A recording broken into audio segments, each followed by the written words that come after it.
Welcome, everybody. Welcome, fellow conservatives, fellow patriots. That's one way to address you. I suppose we could also address you the way Hillary Clinton did, by calling you deplorables, or others that have called you rock dwellers, as Obama called us bitter clinger-oners, or just bad people. I think Biden called us chumps. Other Democratic leaders have called us squealing pigs, hostage takers, saboteurs, terrorists, arsonists. That takes some gall to call us the arsonist after having watched what happened this summer. But, whatever. Anyhow, bottom line is, it is always good to have you here. We're glad you're here. Welcome to you who are, in fact, conservative, patriotic Americans. And you're glad that you joined us for the Conservative Commandos radio and television show. I'm George Landreth. And, of course, my good friend here is Dr. Nasser Sheikh. We're both coming to you from the studios of the Conservative Commandos Radio Network and the AUN TV Network, the American Uncensored News Network. So, with my co-host, the good doctor of our republic, Dr. Nasser Sheikh, it's so good to be with you again today. Hey, George, great to be back with you again, once again, starting off basically a brand new week here, talking about, what's happening there's like so much stuff that's going on. It's like hard to pick the topics. But one topic that we know that's not hard to pick, and that is basically saying it's just another great day to be alive and well and free and living in the United States of America, to be the greatest country in the history of the world ever created by God. And that's what we got, a symbol of that. I mean, that's one of the things we can say, George. We may not agree on maybe our politics, but can we at least agree that, the flag should represent this country? And all that stuff you were talking about, all the words that are being thrown at us, those are all words that are thrown at us in the spirit of unity, unification, correct? Oh yeah. Right? That's what they're trying. They're trying to unite us with those beautiful words they're throwing at us. I mean, he's a uniter, not a divider. Yeah. That's what Joe Biden is. Yeah. Calling us a chump. But what could be more uniting that? How about when he presided over the hearing that came up with the word to bork, which is to, essentially to defame. That was very uniting. And then I bet you if we were to ask Clarence Thomas if he felt that his hearing that, again, Joe Biden presided over as the chairman of the Judiciary Committee, I'm sure he felt that was that high-tech lynching, that was very uniting, Or telling back in 2012 that the Republicans wanted to put black people back in chains. That was, again, very uniting. I mean, this is a guy who's committed. You can tell. He's always saying the most uniting things possible. Well, he wants to unite us about this, folks. Yeah. Look, I'm not saying that you can't wear, but I'm doing this show, I'm all alone. Joe Biden would have the secret police basically, come into your home and say, hey, you're not wearing a mask. Right. Come on, folks. I mean, they were arresting people. Remember over Memorial Day in New York City? They actually had police officers, arresting people because they weren't wearing masks out on their boat, out in the water. I mean, this is true stuff that was going on. And look what we're hearing from people out in California. Governor Newsom, they're canceling Thanksgiving. Mayor Lightfoot in Chicago. I mean, they're giving these orders that, you can't have more than 2 or 3 people at your home. And they're going to send, people are going to be, looking around on their street and saying there's like 7 cars parked out there. Right. One of these leftists is going to call the police and say, hey, there's a party going on over there. Yet Gavin Newsom attends a private function party with 13 or I don't know, was 15, 20, 30 guests. And then after they go, they always do this, George. They go, we probably should have thought about it a little better and been better model citizens in regards to that. Isn't it funny, though, how we put that proclamation after he attended that party? Right. I mean, these guys are just hypocritical hypocrites. Yeah, it's like Nancy telling us that, and then she goes, to a hairdresser and, but nobody else can. Absolutely. She had to, her curls were, come on. Well, any girl would do that. Yeah, and you've also got a little bit frizzy. You got Chuck Schumer. Chuck Schumer did the same thing. Every single time a Republican meets anywhere, and in his estimation doesn't have the mask on as they should, or stood too close to somebody, and yet video surfaces of him at a political gathering with thousands of people and no mask. George, but that's okay because I think what we now know, and perhaps you're the doctor, so you can correct me, but apparently this is a disease that if you're burning things or destroying things, if you're rioting, or even just kind of gathering and cheering on a leftist politician like, say, Joe Biden, that for some reason the virus doesn't seem to spread. But if you're a conservative, wow, that's a super spreader event. I assume, is there some science behind that? Oh, it's the same. That's the same science of climatology that these guys use. Okay, that's science. That's science. It's that good, huh? Whatever. That's right. It's science that you just sort of make up and fake up. I mean, that's pretty much it. So, yeah. I mean, it's just, unfortunately, it is, what it is. But there's some other stuff out there, George. Yeah. One of the things that's going on is this is a bombshell that we want to take a look at, and that is Sidney Powell and Lynn Wood, who are two of the attorneys for the Trump legal team. I mean, some of the things that they're bringing about, I mean, Sidney Powell, she's no slouch. I mean, this lady... She's a very good attorney. She's a friend of mine, and she's a sharp... Yes. If she were a kitchen knife, she'd be sharp enough that you'd be pretty careful or you'd slut your finger right off. Because she is sharp as you can possibly imagine. Very, very bright, knows her stuff.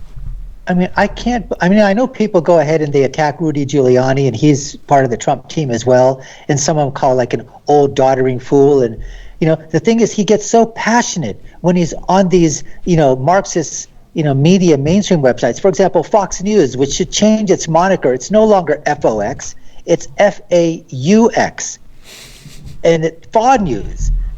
We sort of knew all the time they were collaborating, but on November 3rd at 9 o'clock p.m., between 9 o'clock and 9:15, guess what? That's what President Trump was saying. A2 Fox News, A2 Fox News, because that thing was basically shoved in the back of him at that time when they basically went ahead and had to stop something because the avalanche was unbelievable. And then they stopped the voting, and just like that, they decided decision desk, Arizona, called for, Biden. Now, going on to Sidney Powell, she's talking about these Dominion machines, and they've got a software program called Smartomatic, and they're talking about that this is part of the crown jewel. This is in the British Empire. This is being used in England, and she's talking about, let me get this thing here. It said, we have sworn testimony, Sidney says, from a whistleblower who saw this Dominion voting machine and this Smartmatic patchwork that they say was used in other countries, that they were, and she goes on to say that I never say I can't prove anything at all. And she says that she identified Adam Peter Neffinger. He's a retired Atlantic counsel as a president of Smartmatic. He's now part of Biden's transition team. And they are saying they have stuff that shows that there are ways that these voters, you put a thumb drive in, somehow those votes can get on the internet. They then go to like Brazil. They go to Spain. They can watch it in real time. They can take votes off. They can add votes in. They can cancel votes of a party. And they said the CIA has been using this in the elections all across, the world previously. I mean, this is some serious stuff. And they say it's not just thousands of votes or hundreds of thousands. There were millions of votes. And she says, we've got the software. We've got the stuff ready, and we're going to go. Maria Bartiromo talked about this on Sunday. What is it? Fox Business Sunday. And I know Maria. I mean, these people, I look at this and I say, wow, because we hear this so many times, George, and then nothing comes to fruition. Right. So I'm just hoping that the hype that's out there, that this is, way oversold. And this would be absolutely a bombshell if even 10 to 15, 20% of her allegations are proven true.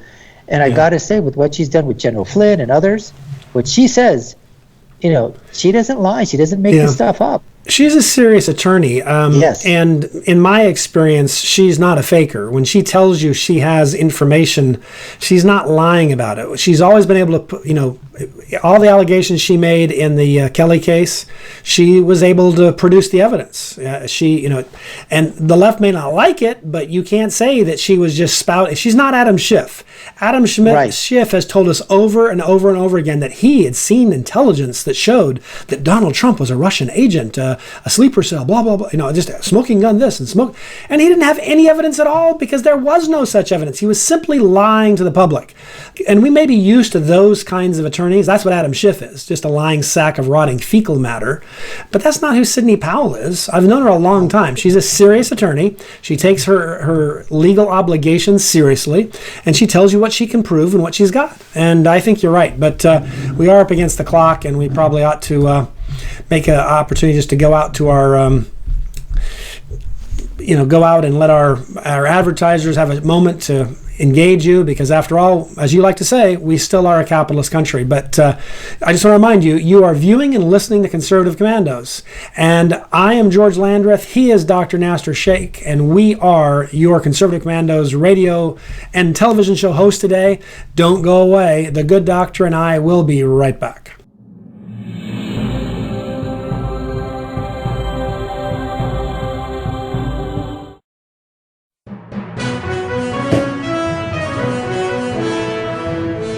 Attention homeowners, do you have a house that's in need of serious repairs? Do you have tenants that never seem to make their monthly payments? How about code violations, past due taxes, or maintenance costs you just can't afford? Then call my friends right now at Quick Cash Offer. They specialize in buying any home, no matter how ugly the situation. Turn that problem property into cash right now. It's just that simple. One call and you can get rid of that home headache forever. They buy the ugliest houses with instant closings, instant cash, and huge savings. Plus, there are no realtor fees, no listing fees, and no repair costs. Just cash in your hands for that painful property. They're buying a few more houses in your neighborhood this month. So take advantage of this cash offer and call Quick Cash Offer now. 855-296-8854. 855-296-8854. That's 855-296-8854.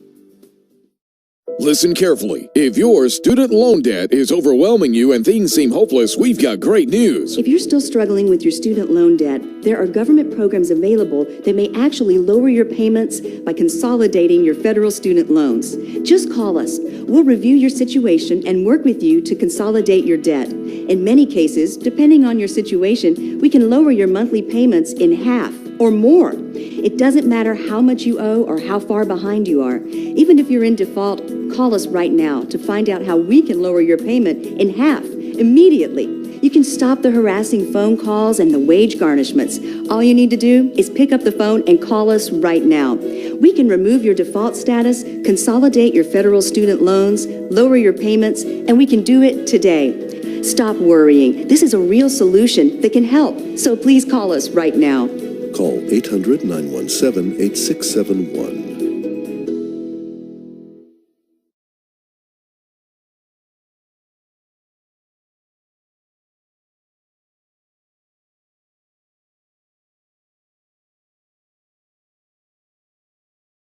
Are you over the age of 50? Want peace of mind and financial security for your family?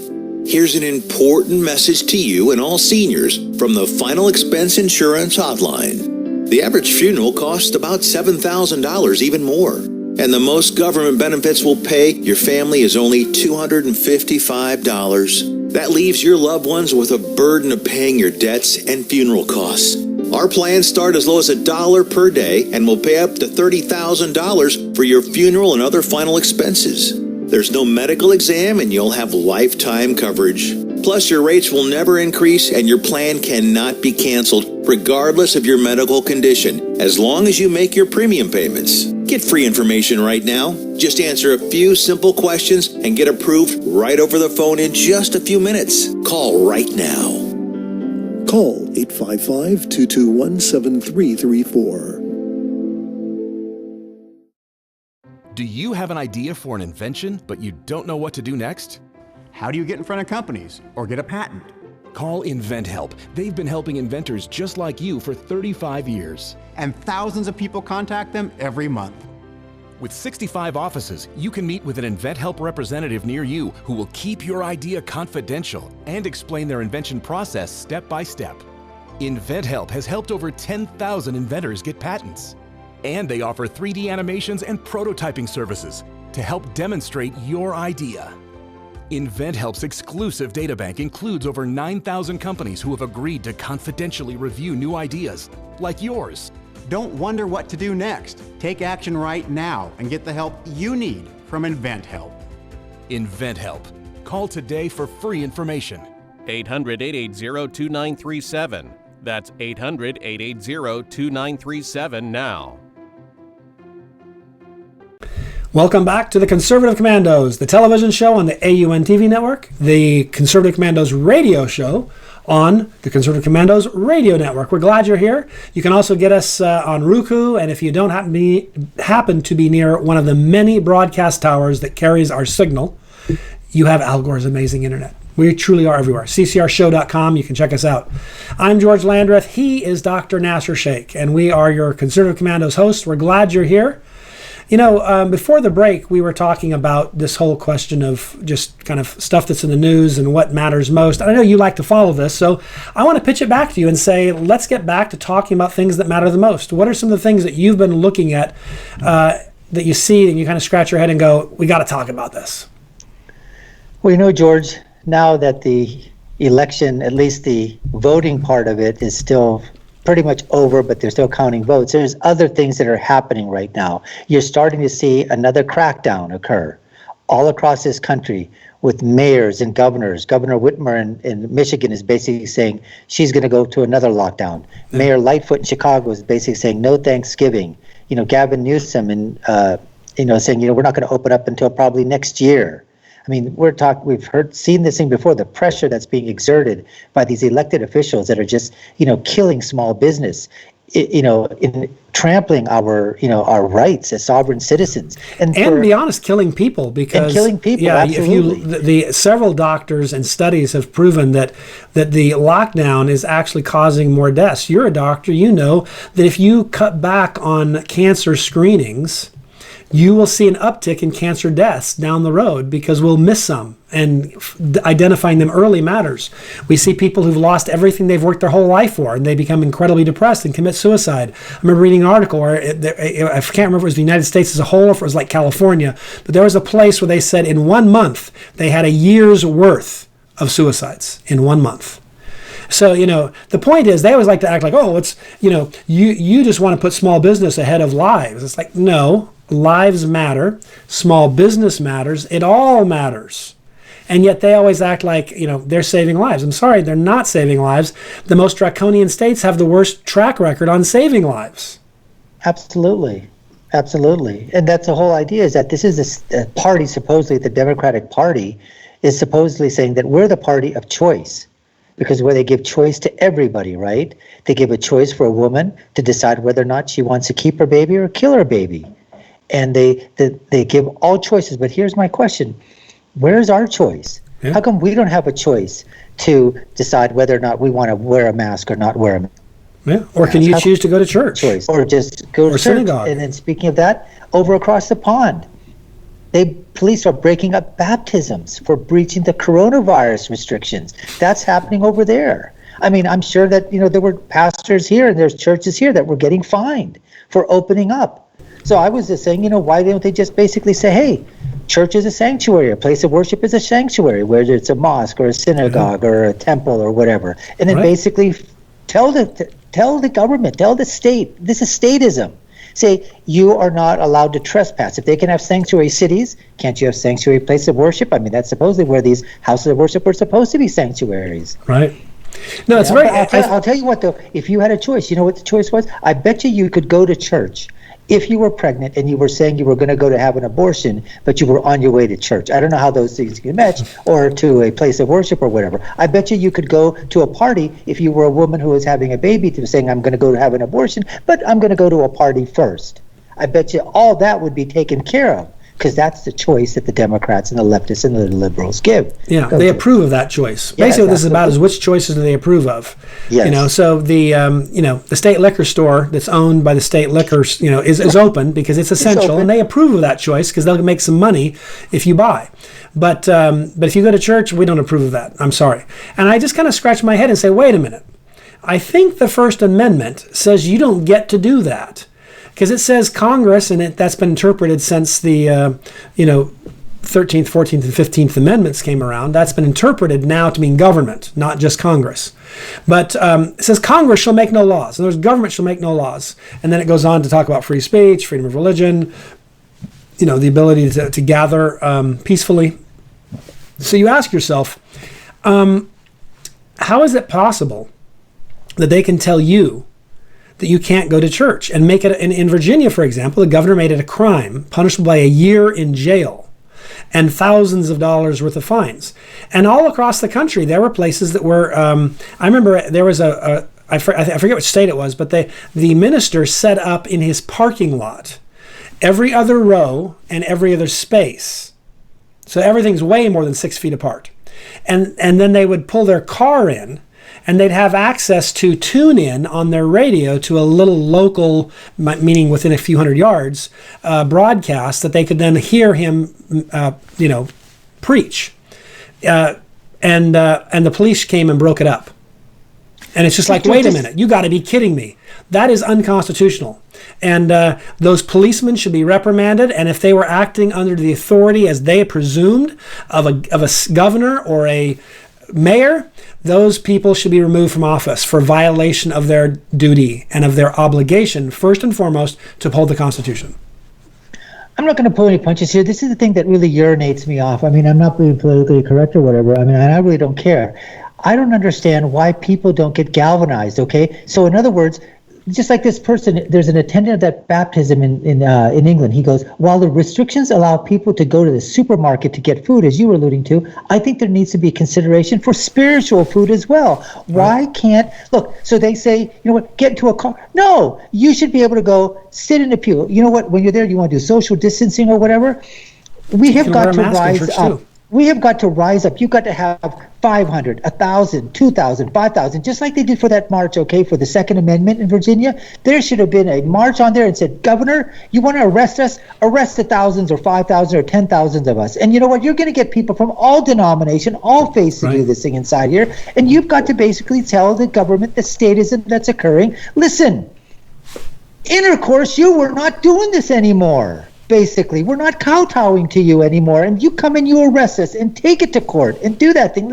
People just don't know that we just sort of give up. Oh, they say do this. Yeah, you know what? Let's follow along like sheep. I mean, yeah, no, you're right. That's what's happening right now. People are rising up right now, George, with this whole election process, and they said, you know what? We're sick and tired of having it crammed down our throat every single time. Voter fraud? No, it's not. Shove it down your throat. Swallow it. No, it's not. Voter fraud? No, there isn't. They just keep doing it over and over again. And you know what? We're coming out. So let's see where this all takes us. But I don't know where we are on time. Time seems to fly by when you and I are on these shows, and stuff just goes. They say time flies when you're having fun, and I'm always having fun when I'm on Conservative Commandos. And to be honest, when I'm with the good doctor of our republic, Dr. Nasser Sheikh, I am having a lot of fun. So that's just the way it goes sometimes. But I do think you're exactly right. This idea of just everybody, doesn't matter whether you're an Orthodox Jew or you're a conservative Christian or you're a Muslim or you're a more liberal Christian, you ought to be alarmed with the idea that the government can tell us when and where we can worship, given the fact we have a First Amendment, and yet somehow it's being ignored and not followed. And so I think you hit the nail on the head there. But we are up against the break, and we do want to remind you, we're the Conservative Commandos. He is the good doctor, Nasser Sheikh. I'm George Landreth. This is the Conservative Commandos. Of course, you can get more information about our show. You can get rebroadcast at ccrshow.com. Don't go away, because we will be right back. We have our very first guest coming up right now.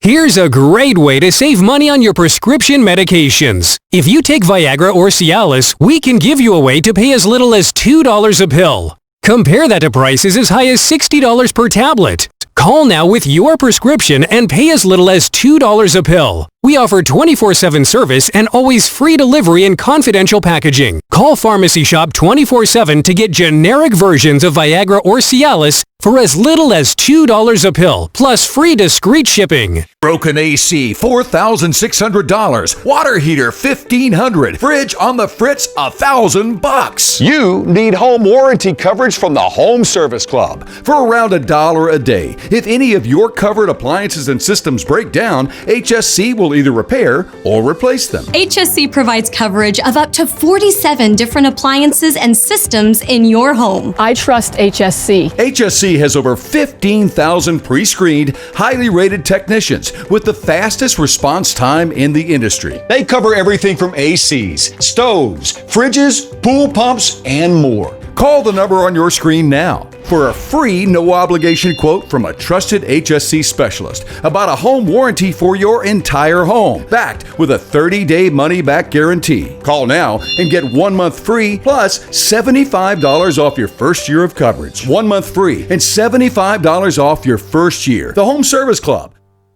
I didn't know some Medicare Advantage plans may pay for dental visits. Did you? I didn't know some Medicare Advantage plans may pay for transportation to my doctor. Did you? I didn't know some Medicare Advantage plans may pay to have my prescriptions delivered directly to my home. Did you? These and more are important benefits some Medicare Advantage plans may give you. So if you're eligible for Medicare, call us right now because you may be eligible to enroll in a plan with amazing additional benefits. Some Medicare Advantage plans may pay for services like these: dental visits, vision coverage, hearing coverage, home delivery of drugs, even gym memberships. Some plans may include no copays for many services and 0 deductibles. Don't wait to find out if you're eligible to enroll in a plan that may include some of these wonderful benefits you deserve. Call us right now. The call is free, the information is free, and there's no obligation. Make this free call now to learn if you're eligible to enroll in a Medicare Advantage plan that may include additional benefits you want. Call us right now. Here's a great way to save money on your prescription medications. If you take Viagra or Cialis, we can give you a way to pay as little as $2 a pill. Compare that to prices as high as $60 per tablet. Call now with your prescription and pay as little as $2 a pill. We offer 24/7 service and always free delivery and confidential packaging. Call Pharmacy Shop 24/7 to get generic versions of Viagra or Cialis for as little as $2 a pill, plus free discreet shipping.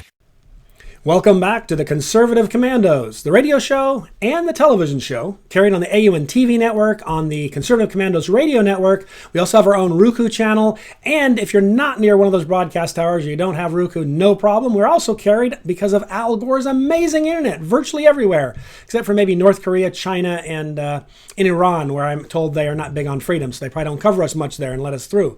But we are everywhere else. I'm George Landreth, and I am here with the good doctor of our republic, Dr. Nasser Sheikh. And Nasser, I think it's your honor to introduce our guest.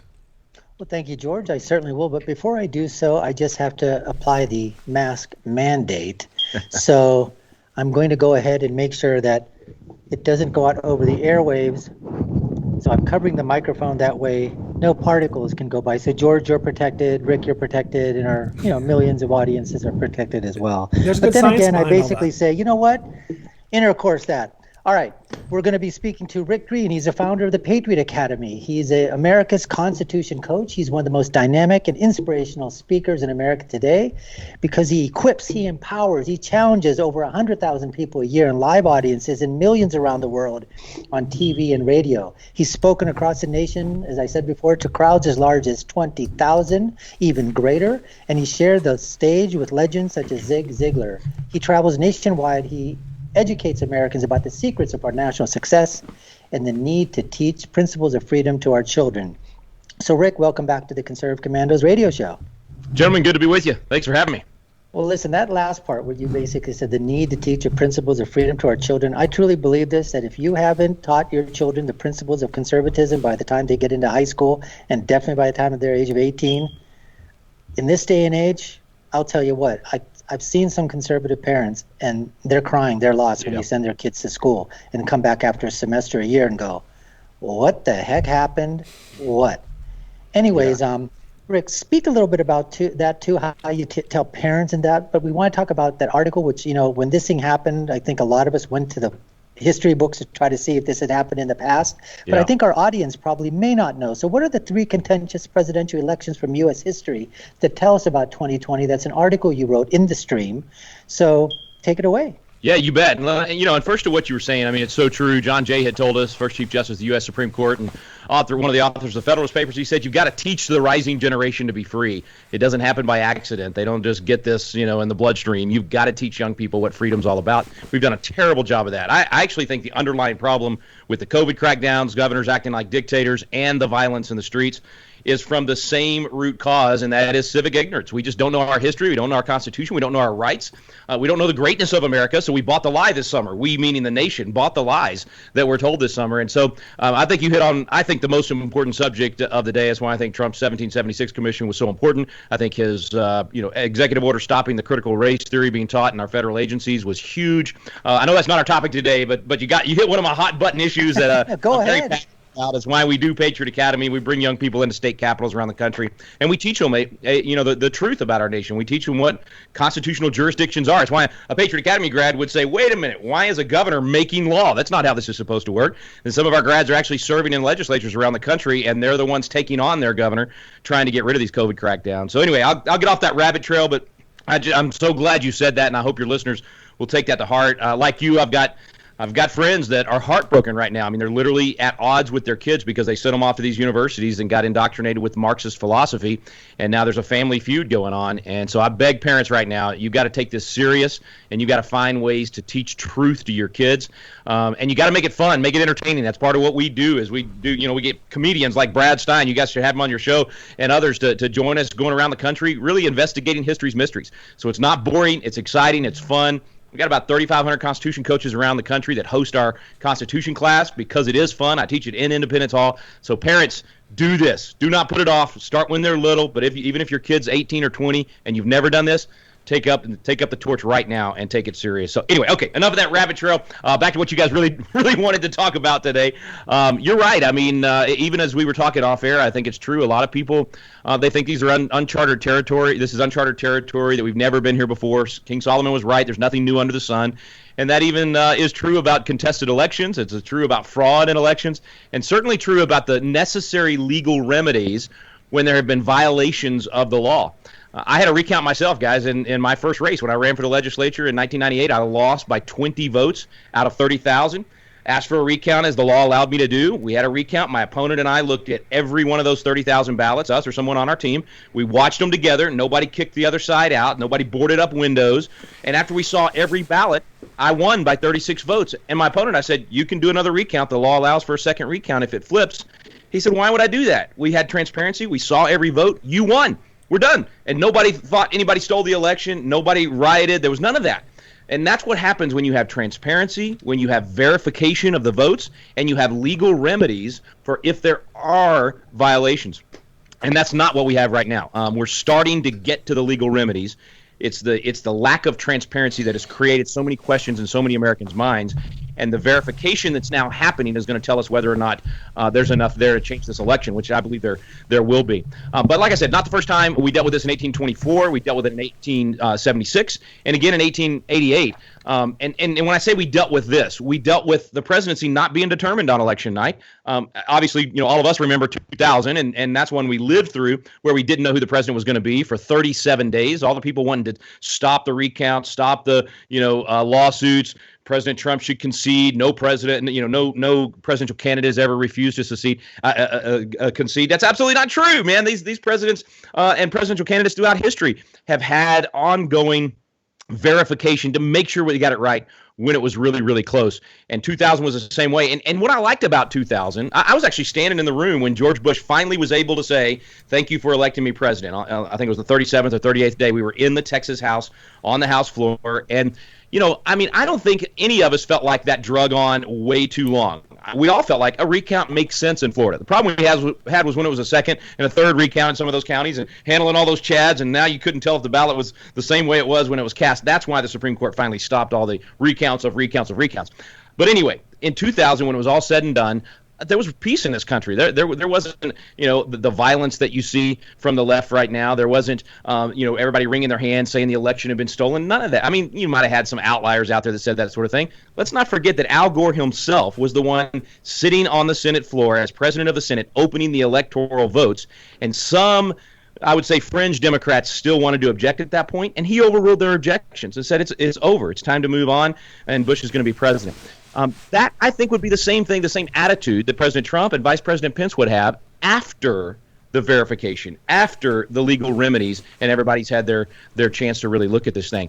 That's what happened in 1824 with Andrew Jackson and John Adams. Nobody got a majority, so it went to the House, and the state delegations chose John Quincy Adams instead of Andrew Jackson, even though Jackson was way ahead. I mean, he kind of went to bed thinking, I won this thing, and the House is definitely going to give it to me. I was way ahead in popular vote, way ahead in the Electoral College. They gave it to Adams, which is constitutional. They can choose from the top three. So anyway, that was 1824. I think we're probably much closer to an 1876 election. There's a very real possibility that we'll do just like they did in 1876 and end up with a few states that send two different sets of electors to the Electoral College. Now, that sounds crazy, like that's never happened before. The reason it happened is because there was accusations of fraud in some of these states. State legislators thought that a certain set of electors should go. Governors and secretaries of state and other elected officials thought that another set of electors should go.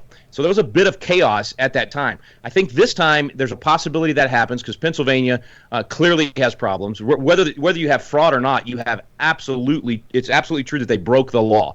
Any governor or secretary of state changing the rules without the legislative approval to do so is absolutely unconstitutional and against the state law in Pennsylvania and some of these other states that did the same thing. So there's a very real chance the Supreme Court is either going to require those ballots cast under those schemes put into place at the last minute, either require that they're separated, or if they've poisoned the well, now you've got to throw out the whole election. Or they may even rule that because so many people voted under that scheme thinking they were voting legally, you're going to be disenfranchising all those people, and therefore you've got to redo the election.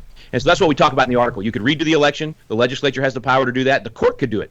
You remember last year in North Carolina, the court ordered a redo of a federal election for Congress because of kind of the same things, mail-in ballots, potential for fraud, lots of questions about whether or not the right thing had happened. And they could do that in this case with specific states. Or those legislatures could meet and say, we're going to send a new slate of electors because we don't trust that the election was accurate. You know, we're here speaking with Rick Green, the founder of the Patriot Academy, and we've been talking to him about some of the other contested presidential elections that may wind up because of the Supreme Court rulings. Rick, we've got to take a quick break because as of today, we still are a capitalist country and we've got to do some business here. So could you stick around for a second round? You got it, man. Not a problem. Well, listen, folks, we're coming to you from the Conservative Commandos radio network and the AUN TV broadcasting system in California. We can be heard on iHeartRadio, TalkStream Live, AM/FM 24/7, and a myriad of other places on your iPods and iPads and everywhere else. We'll be right back with Rick Green. We're going to send it back to my co-host, George Landreth. And don't go away, folks. We've got so much more to talk about on the other side. Are you paying too much for your health insurance? Are your deductibles too high? Or are you completely uninsured? If you answered yes to any of these questions, Healthcare Help Desk can help you now when people need help the most. Health insurance laws and rules have changed. If you have ObamaCare, are uninsured, or your premiums are too high, call Healthcare Help Desk. It's free. New healthcare plans are available, and you may qualify for dental coverage and lower copays and deductibles. Make the free call now. Top quality coverage at the lowest prices anywhere. You may be paying too much and not even know it. In these troubled times, healthcare is more important than ever. Don't let another day go by without health insurance. Policies are being offered with very low copays and deductibles. So if you're uninsured, underinsured, or paying too much, call Healthcare Help Desk. Learn about your options before it's too late. Call 800-964-1055. 800-964-1055. Attention Medicare recipients and anyone turning 65. Medicare has approved new benefits not included with original Medicare and older Medicare Advantage plans. You may not be getting all of the benefits you're entitled to. These new Medicare Advantage plans may have many free new benefits including in-home aids, telephone appointments with your doctors, home-delivered meals and prescriptions. These benefits may be available and it's a free call to enroll. The easiest way to enroll is to call the Medicare Benefits Line, a free non-government service. The new plans may also offer free eyeglasses, free hearing aids, free wellness visits, and gym memberships. Call the Medicare Benefits Line now. It's easy. Find out if you're eligible for new benefits like meal and prescription delivery, in-home aids, and telemedicine. Some plans may have a $0 monthly premium or zero copays for big out-of-pocket savings. Call 800-691-1655. 800-691-1655. Medicare Benefits Line is not connected with or endorsed by any government agency or the federal Medicare program. I owed the IRS $10,000. The IRS garnished my wages. They put a lien on my house. I'm self-employed and didn't report all my income. They claim I owe a lot more than I do. The IRS is the most powerful collection agency in the world. They do not give up until you pay. I couldn't sleep. We were being audited. I called Tax Solutions Now, and a great big weight was lifted off my shoulders. I called Tax Solutions Now, and they got the IRS off my back. Tax Solutions Now had my wage garnishment lifted in 48 hours. Tax Solutions Now can get you help. Our agents know the rules, can stop the pain, and get you the best deal. Tax Solutions Now saved my business. I qualified for the Fresh Start program. I paid less than I owed. We connect you with a team of former IRS agents and tax professionals who get the IRS off your back. Time is running out. Call Tax Solutions now. Call 800-447-7570. 800-447-7570.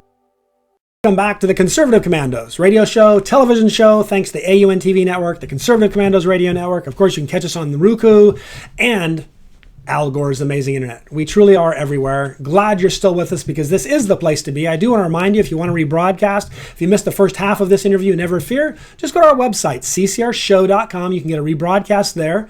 It's all there. So just never fear. But I do want to, we're just really glad that we have Rick Green as our guest today. Glad he stuck around. There's more to talk about. He's the founder of Patriot Academy. You could argue we definitely need a lot more of that because I've taught constitutional law, and one of my frustrations is, people on Facebook that I know, it doesn't matter how little they know or anything, they have feelings about issues, and those feelings are valid, even if they're not factually based in anything other than their feelings. And so the work that he does at Patriot Academy gives people some sense. They may feel that California, since it's just a big state, is entitled to 3 senators, not just 2. But, if you read the Constitution, you realize every state gets 2. That's just how it is.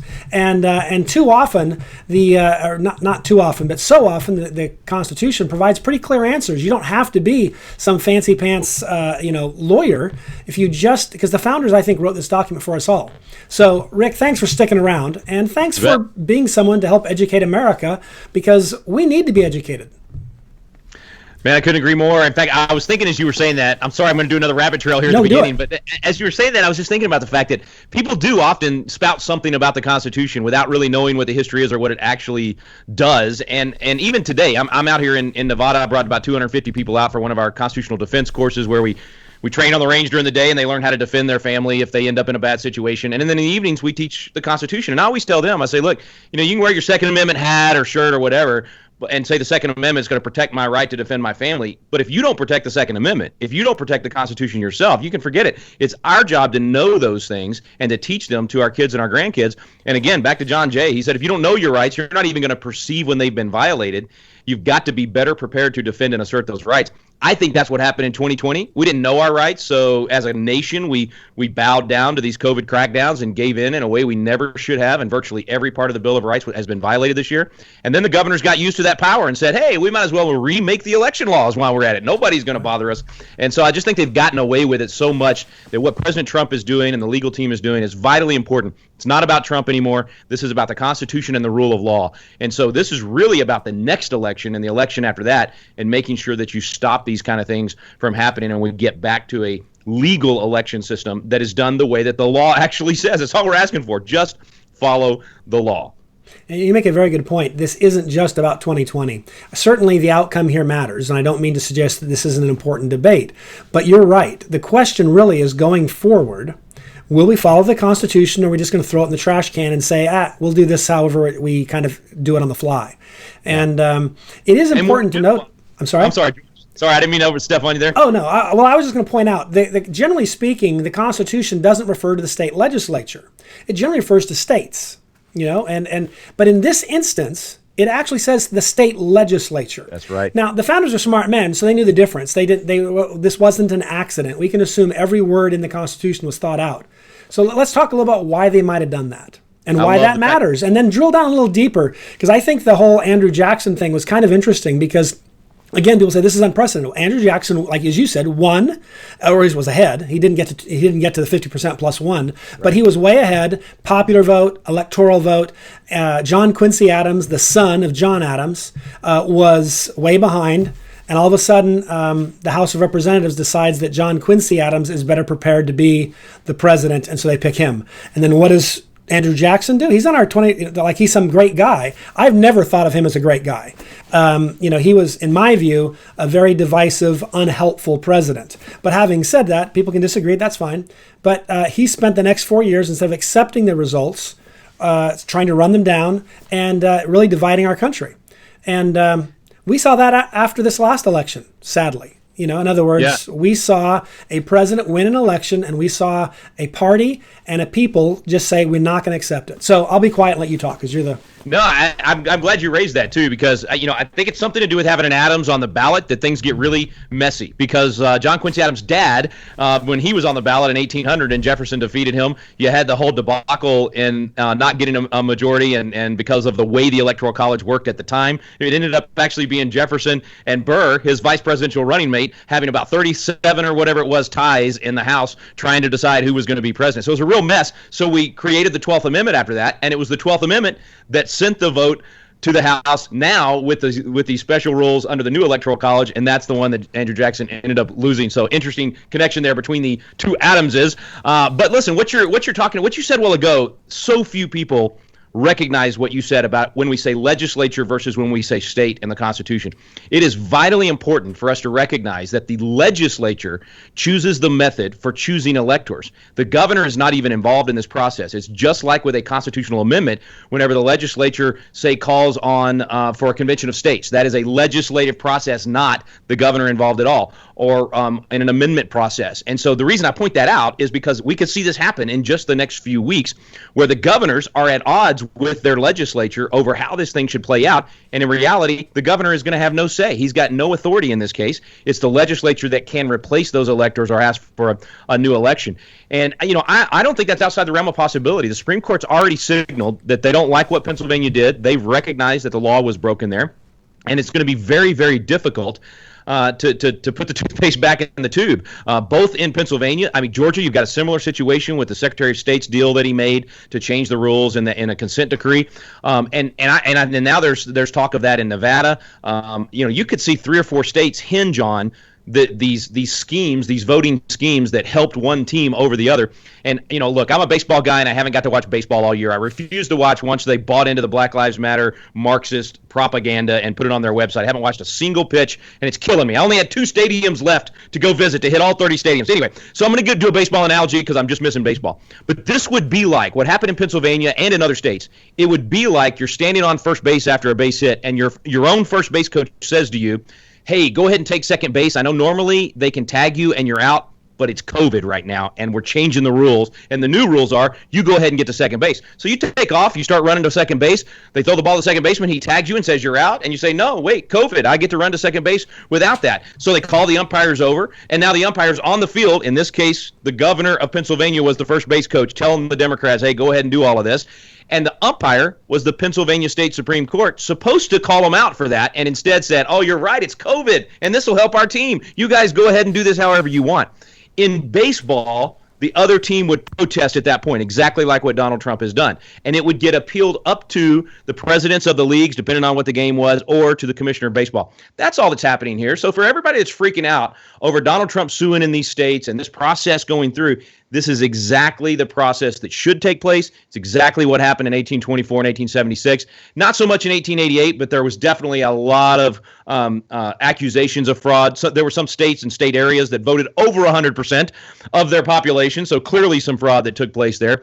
And so I just think it's important for people to recognize, look, let the system play out. The Constitution matters. The rule of law matters. And we shouldn't be so concerned about how long this takes. We should be concerned about getting it right and making sure that we stamp out fraud and we stamp out mistakes. There may have, in some of these situations, it may have just been a mistake. Maybe they were boarding up the windows to cover up the counting of the votes in Detroit. I don't know, because they thought they were, remodeling or something. Okay, that's not the reason. But we know when you're doing something in secret, there's a reason you're wanting to do it in secret. And I think the Supreme Court's going to say, when you sit the Republicans home at 3 in the morning in Fulton County and said because of a pipe burst, and we haven't even seen pictures of the water yet, and you kept counting after they left, when you prevented Republicans from being able to just observe so that it could be like in my recount all those years ago where both of us watched it all and then felt good about the result. When you do that, you've poisoned the well, and something, there has to be an answering for that. There has to be a reckoning for that, and the Constitution provides for that. Yeah, that's the genius of the Constitution. If you look, I mean, it doesn't say when this all happens that the Supreme Court decides who becomes president. Right. They simply have the job to enforce the law and then the Constitution, which says the state legislatures will decide. And I'm not recommending it. Wait, George, sorry, but I want to make this point. Yeah. The Supreme Court has actually said in Bush v. Gore back in 2000. Yeah. And in a case McPherson before that, they've said the legislature can take back the ability to choose the electors at any time. That's their phrase, at any time. Right. So I think if they do it, and who knows if they will, right? I mean, these Republican legislatures in Wisconsin, Michigan, Pennsylvania, Georgia, Arizona, they could do it. And I think in Pennsylvania and Michigan, they should do it based on what we have already has happened. And if they do, I mean, the Supreme Court, if they're going to be consistent with their past decisions and consistent with the constitutional powers that are given there, I think they're going to have to uphold it. Yeah, and people will howl and say, how dare the state legislature do this? And the answer is it's their job to. That's right. They actually have a constitutional duty when there are serious questions. The truth, and I'm not recommending that they do this, but they could, if they wanted to set up a procedure in which you flip a coin. And that's how they could award the electoral votes if they wanted. Again, I don't support that. I'm just saying the state legislature gets to decide. And every state has decided that if the vote among the public works out right and is, something you can believe in, then they'll let that decide the way it's determined. But what happens when that's been polluted, like you said? And I think you make a very, very compelling case. And it's important that we recognize all that because, on a practical level, the Constitution was wisely written. It understood there would be times where it was hard to tell. And it didn't want us to decide this by courts just awarding a victory to one side or the other, or by having people take to the streets with guns. They wanted there to be a process that we could work our way through, and then at the end of it, we might not like the outcome, but we know it was the process, it was fair, and that we weren't cheated. We just didn't win this time. I've lost an election before.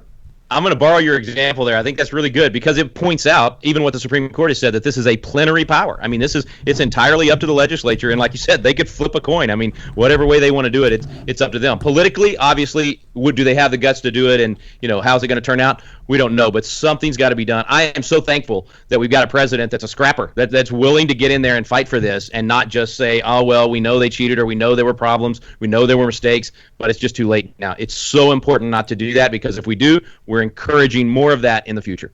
Absolutely. Just real quick, Rick, how can people follow your work? How can they get involved with Patriot Academy? PatriotAcademy.com is our main website. One of the most important things we're doing right now with all the interest in the Constitution are these Constitution classes around the country. And like I said earlier, about 3,500 coaches that are doing this. You don't have to know anything about the Constitution or law. You just have to want to be a patriot and be a good citizen. We do all the hard work with our videos and workbooks. You just get the people in your living room or at your church or at your library or wherever you want to get them together.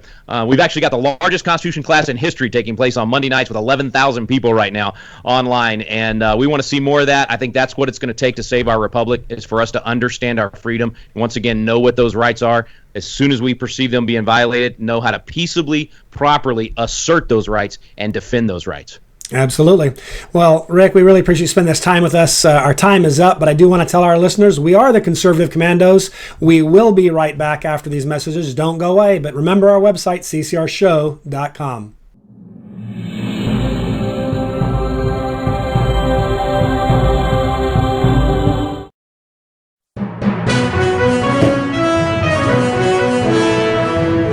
Here's a great way to save money on your prescription medications. If you take Viagra or Cialis, we can give you a way to pay as little as $2 a pill. Compare that to prices as high as $60 per tablet. Call now with your prescription and pay as little as $2 a pill. We offer 24/7 service and always free delivery and confidential packaging. Call Pharmacy Shop 24/7 to get generic versions of Viagra or Cialis for as little as $2 a pill, plus free discreet shipping. Broken AC, $4,600. Water heater, $1,500. Fridge on the fritz, $1,000. You need home warranty coverage from the Home Service Club. For around $1 a day. If any of your covered appliances and systems break down, HSC will either repair or replace them. HSC provides coverage of up to 47 different appliances and systems in your home. I trust HSC. HSC has over 15,000 pre-screened, highly rated technicians with the fastest response time in the industry. They cover everything from ACs, stoves, fridges, pool pumps, and more. Call the number on your screen now for a free no-obligation quote from a trusted HSC specialist about a home warranty for your entire home, backed with a 30-day money-back guarantee. Call now and get 1 month free plus $75 off your first year of coverage. 1 month free and $75 off your first year. The Home Service Club. I didn't know some Medicare Advantage plans may pay for dental visits. Did you? I didn't know some Medicare Advantage plans may pay for transportation to my doctor. Did you? I didn't know some Medicare Advantage plans may pay to have my prescriptions delivered directly to my home. Did you? These and more are important benefits some Medicare Advantage plans may give you. So if you're eligible for Medicare, call us right now because you may be eligible to enroll in a plan with amazing additional benefits. Some Medicare Advantage plans may pay for services like these: dental visits, vision coverage, hearing coverage, home delivery of drugs, even gym memberships. Some plans may include no copays for many services and 0 deductibles. Don't wait to find out if you're eligible to enroll in a plan that may include some of these wonderful benefits you deserve. Call us right now. The call is free, the information is free, and there's no obligation. Make this free call now to learn if you're eligible to enroll in a Medicare Advantage plan that may include additional benefits you want. Call us right now.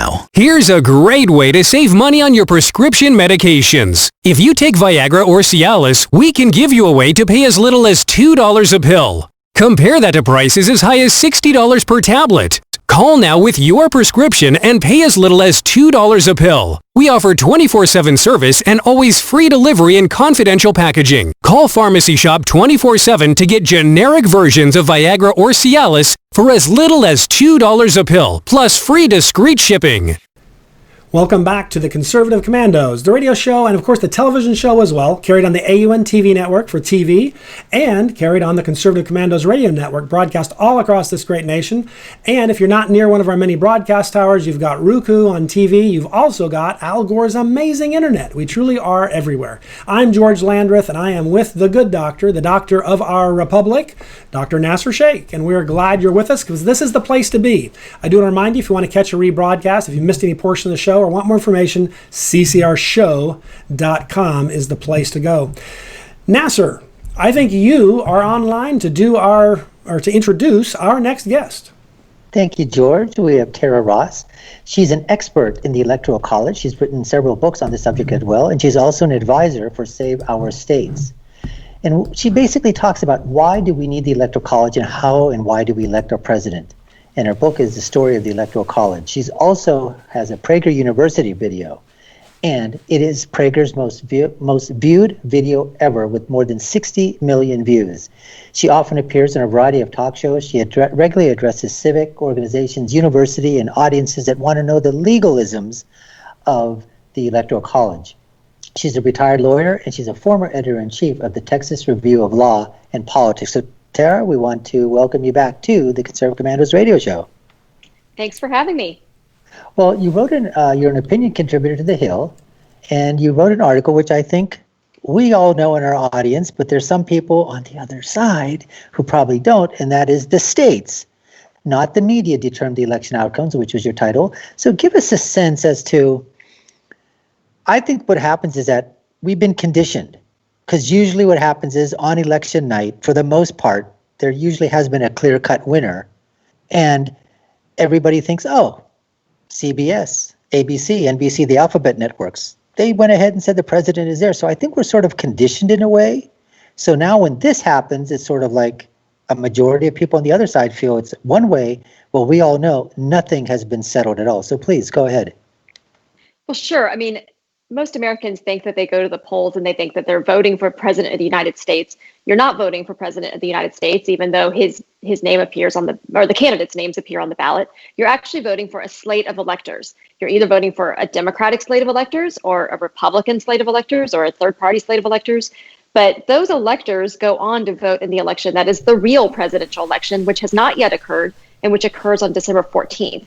Now, the reason why there's confusion and upset this year is because there's disputes in several states about how the tally came out. And so those states are working to figure out what they're going to do. And look, they've got to figure it out. I can't tell them what to do. You can't tell them what to do. None of us can tell them what to do.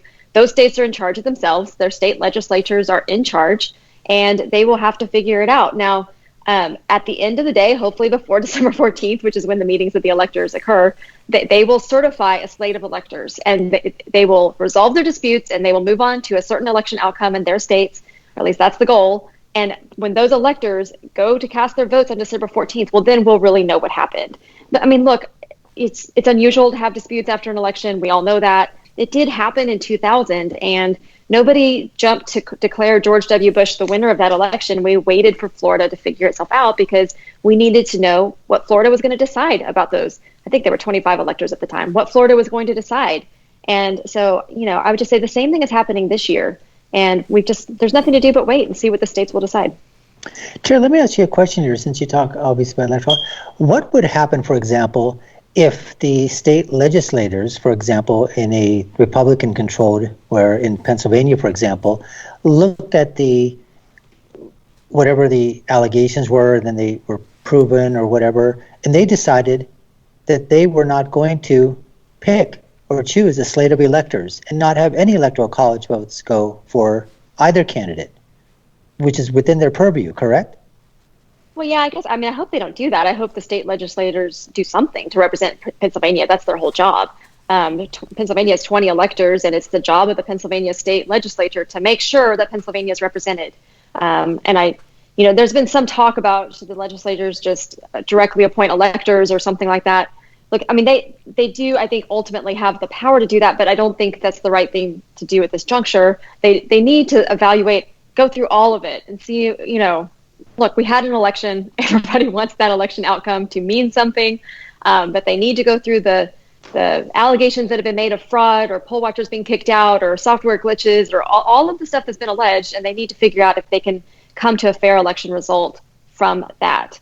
They do, though, at the end of the day, have power to take care of their state if they need to. And that's actually what Florida legislators were planning to do in 2000. I mentioned that in the Hill article. In 2000, Florida legislators were planning just to directly appoint electors because it seemed like the recounts might not get done in time.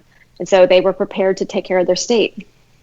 Chair, I've got a question to ask you. People ask me this and they go, well, for example, Maine and Nebraska, they apportion their electors according to the counties or whatever. So here's my question, and that is, if you happen to live in a very heavily red state, let's say Texas, as of now and for a long time, really your vote doesn't, and I've had people tell me, I don't feel like my vote counts because it's always going to go red.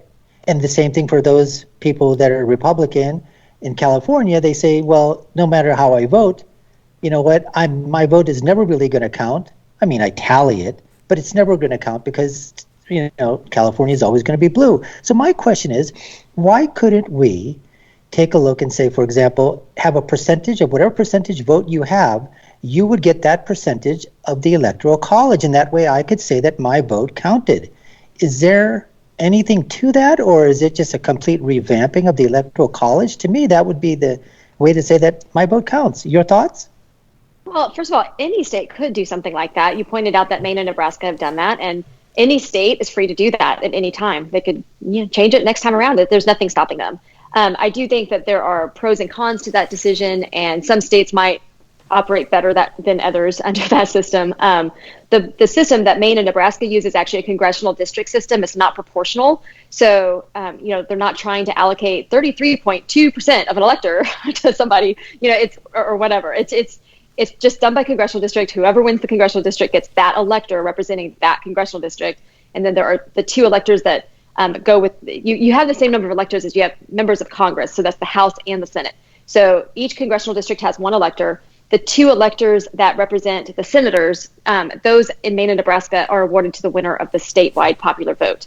Now that is easier because it's just definable, right? Than if you do something proportional where Texas has, you use Texas as an example. So I don't know, somebody gets 42% and somebody gets, 51%, and then there's some remainders left over for third parties, and you got to figure out, well, how does that round? Do you round up? Do you round down? If you can't award a fraction of a person, so that would create, I think, a lot of lawsuits and problems in trying to decide how to divide that last vote.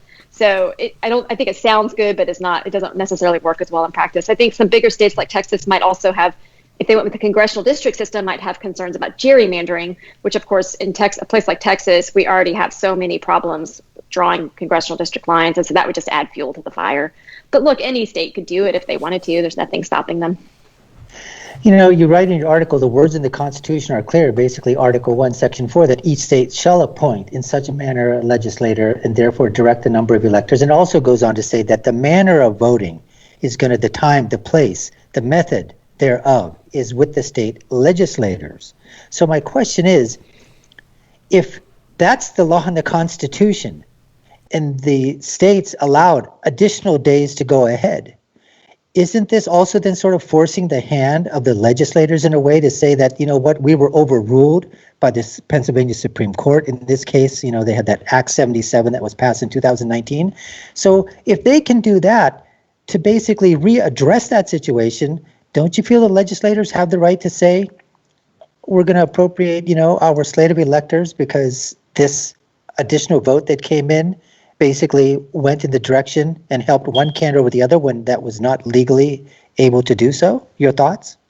Well, look, there's a lot of issues in Pennsylvania that need to be decided, and it's, laws that were, or rules, procedures of how to conduct the election that were changed, right before the election without the approval of the state legislature, which of course is the body that has the power to allocate electors or to appoint electors under the United States Constitution. And so these are issues that have to be fought out and probably in court and to figure out what's going to happen. And the ballots that were cast under the new set of rules, what's going to happen to those ballots? That's not for me to decide. That's for the courts to decide and for Pennsylvania to decide.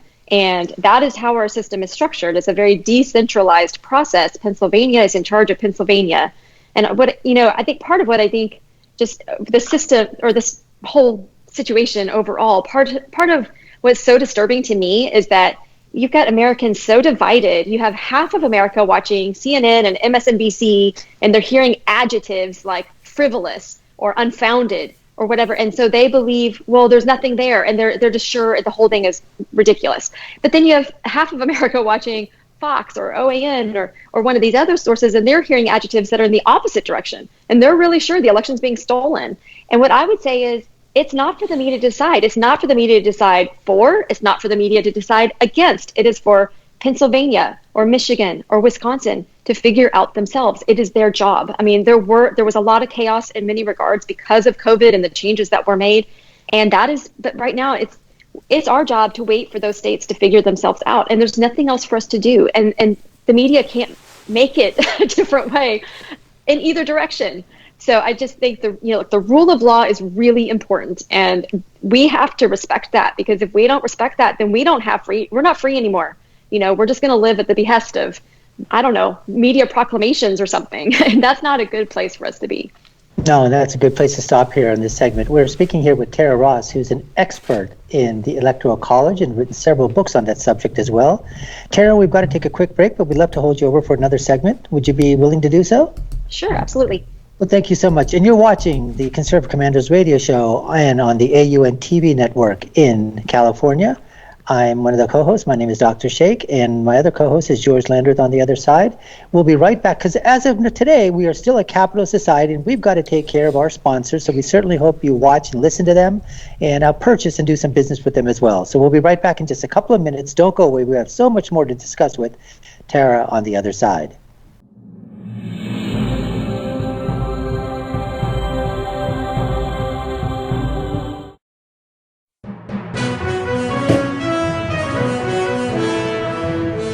I Attention homeowners. Do you have a house that's in need of serious repairs? Do you have tenants that never seem to make their monthly payments? How about code violations, past due taxes, or maintenance costs you just can't afford? Then call my friends right now at Quick Cash Offer. They specialize in buying any home, no matter how ugly the situation. Turn that problem property into cash right now. It's just that simple. One call and you can get rid of that home headache forever. They buy the ugliest houses with instant closings, instant cash, and huge savings. Plus, there are no realtor fees, no listing fees, and no repair costs. Just cash in your hands for that painful property. They're buying a few more houses in your neighborhood this month. So take advantage of this cash offer and call Quick Cash Offer now. 855-296-8854.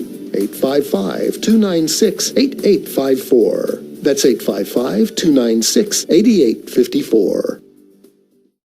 Listen carefully. If your student loan debt is overwhelming you and things seem hopeless, we've got great news. If you're still struggling with your student loan debt, there are government programs available that may actually lower your payments by consolidating your federal student loans. Just call us. We'll review your situation and work with you to consolidate your debt. In many cases, depending on your situation, we can lower your monthly payments in half or more. It doesn't matter how much you owe or how far behind you are. Even if you're in default, call us right now to find out how we can lower your payment in half immediately. You can stop the harassing phone calls and the wage garnishments. All you need to do is pick up the phone and call us right now. We can remove your default status, consolidate your federal student loans, lower your payments, and we can do it today. Stop worrying. This is a real solution that can help. So please call us right now. Call 800-917-8671.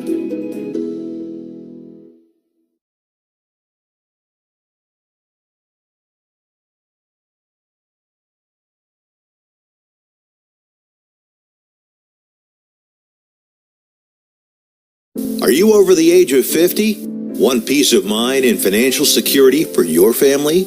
Here's an important message to you and all seniors from the Final Expense Insurance Hotline. The average funeral costs about $7,000, even more. And the most government benefits will pay your family is only $255. That leaves your loved ones with a burden of paying your debts and funeral costs. Our plans start as low as $1 per day and will pay up to $30,000 for your funeral and other final expenses. There's no medical exam and you'll have lifetime coverage. Plus, your rates will never increase and your plan cannot be canceled regardless of your medical condition, as long as you make your premium payments. Get free information right now. Just answer a few simple questions and get approved right over the phone in just a few minutes. Call right now. Call 855-221-7334. Do you have an idea for an invention, but you don't know what to do next? How do you get in front of companies or get a patent? Call InventHelp. They've been helping inventors just like you for 35 years. And thousands of people contact them every month. With 65 offices, you can meet with an InventHelp representative near you who will keep your idea confidential and explain their invention process step by step. InventHelp has helped over 10,000 inventors get patents. And they offer 3D animations and prototyping services to help demonstrate your idea. InventHelp's exclusive databank includes over 9,000 companies who have agreed to confidentially review new ideas, like yours. Don't wonder what to do next. Take action right now and get the help you need from InventHelp. InventHelp. Call today for free information. 800-880-2937. That's 800-880-2937 now. Welcome back to the Conservative Commandos, the radio show and the television show. Thanks to AUN TV Network, the Conservative Commandos radio network, and of course, our Roku channel. And if you're not near one of those broadcast towers, Al Gore's amazing internet comes to the rescue. We truly are everywhere. Maybe not in North Korea or China or Iran, because I think the governments there aren't big on freedom, and so they probably filter us off their internet. But we're everywhere else. I'm George Landreth, and of course I'm here with Dr. Nasser Sheikh. We're your co-hosts today. We're glad you're with us. If you want to catch a rebroadcast, Our website, ccrshow.com, is the place to go. We've been talking with Tara Ross, and she's an expert on a lot of constitutional issues, but most specifically on the Electoral College. That's a big deal nowadays. She's also an advisor for Save Our States. So thanks for sticking through the break with us, Tara. We really appreciate it. Yeah, no problem. I wanted to ask you, I've heard people criticize the Electoral College saying that it's not really that democratic, that if we want to value democracy, then we would go with the popular vote. And I'm reminded, both from my high school civics class, and I've taught constitutional law, so I remember that as well, that our founders actually were a little nervous about democracy as just the will of the people and just being exercised in a raw fashion. And that's why they, for example, said it doesn't matter what the vote is, you can't tell people what their religious beliefs have to be or what speech is okay or not okay. We're not going to put it out to a vote through their Congress. Congress will make no law. Language of the First Amendment or so forth.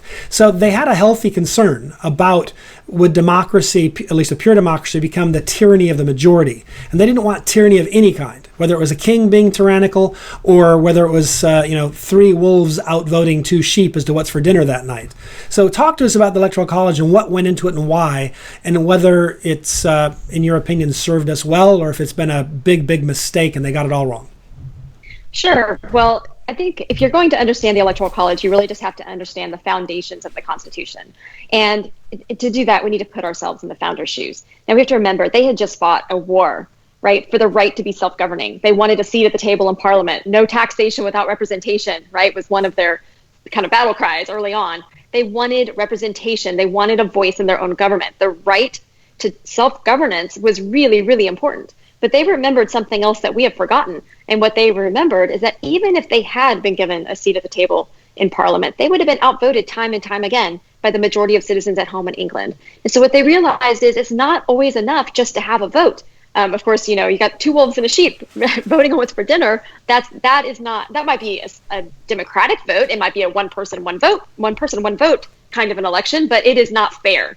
The sheep is still sitting on the dinner plate, and he does not care that he got to cast a ballot. He is being tyrannized.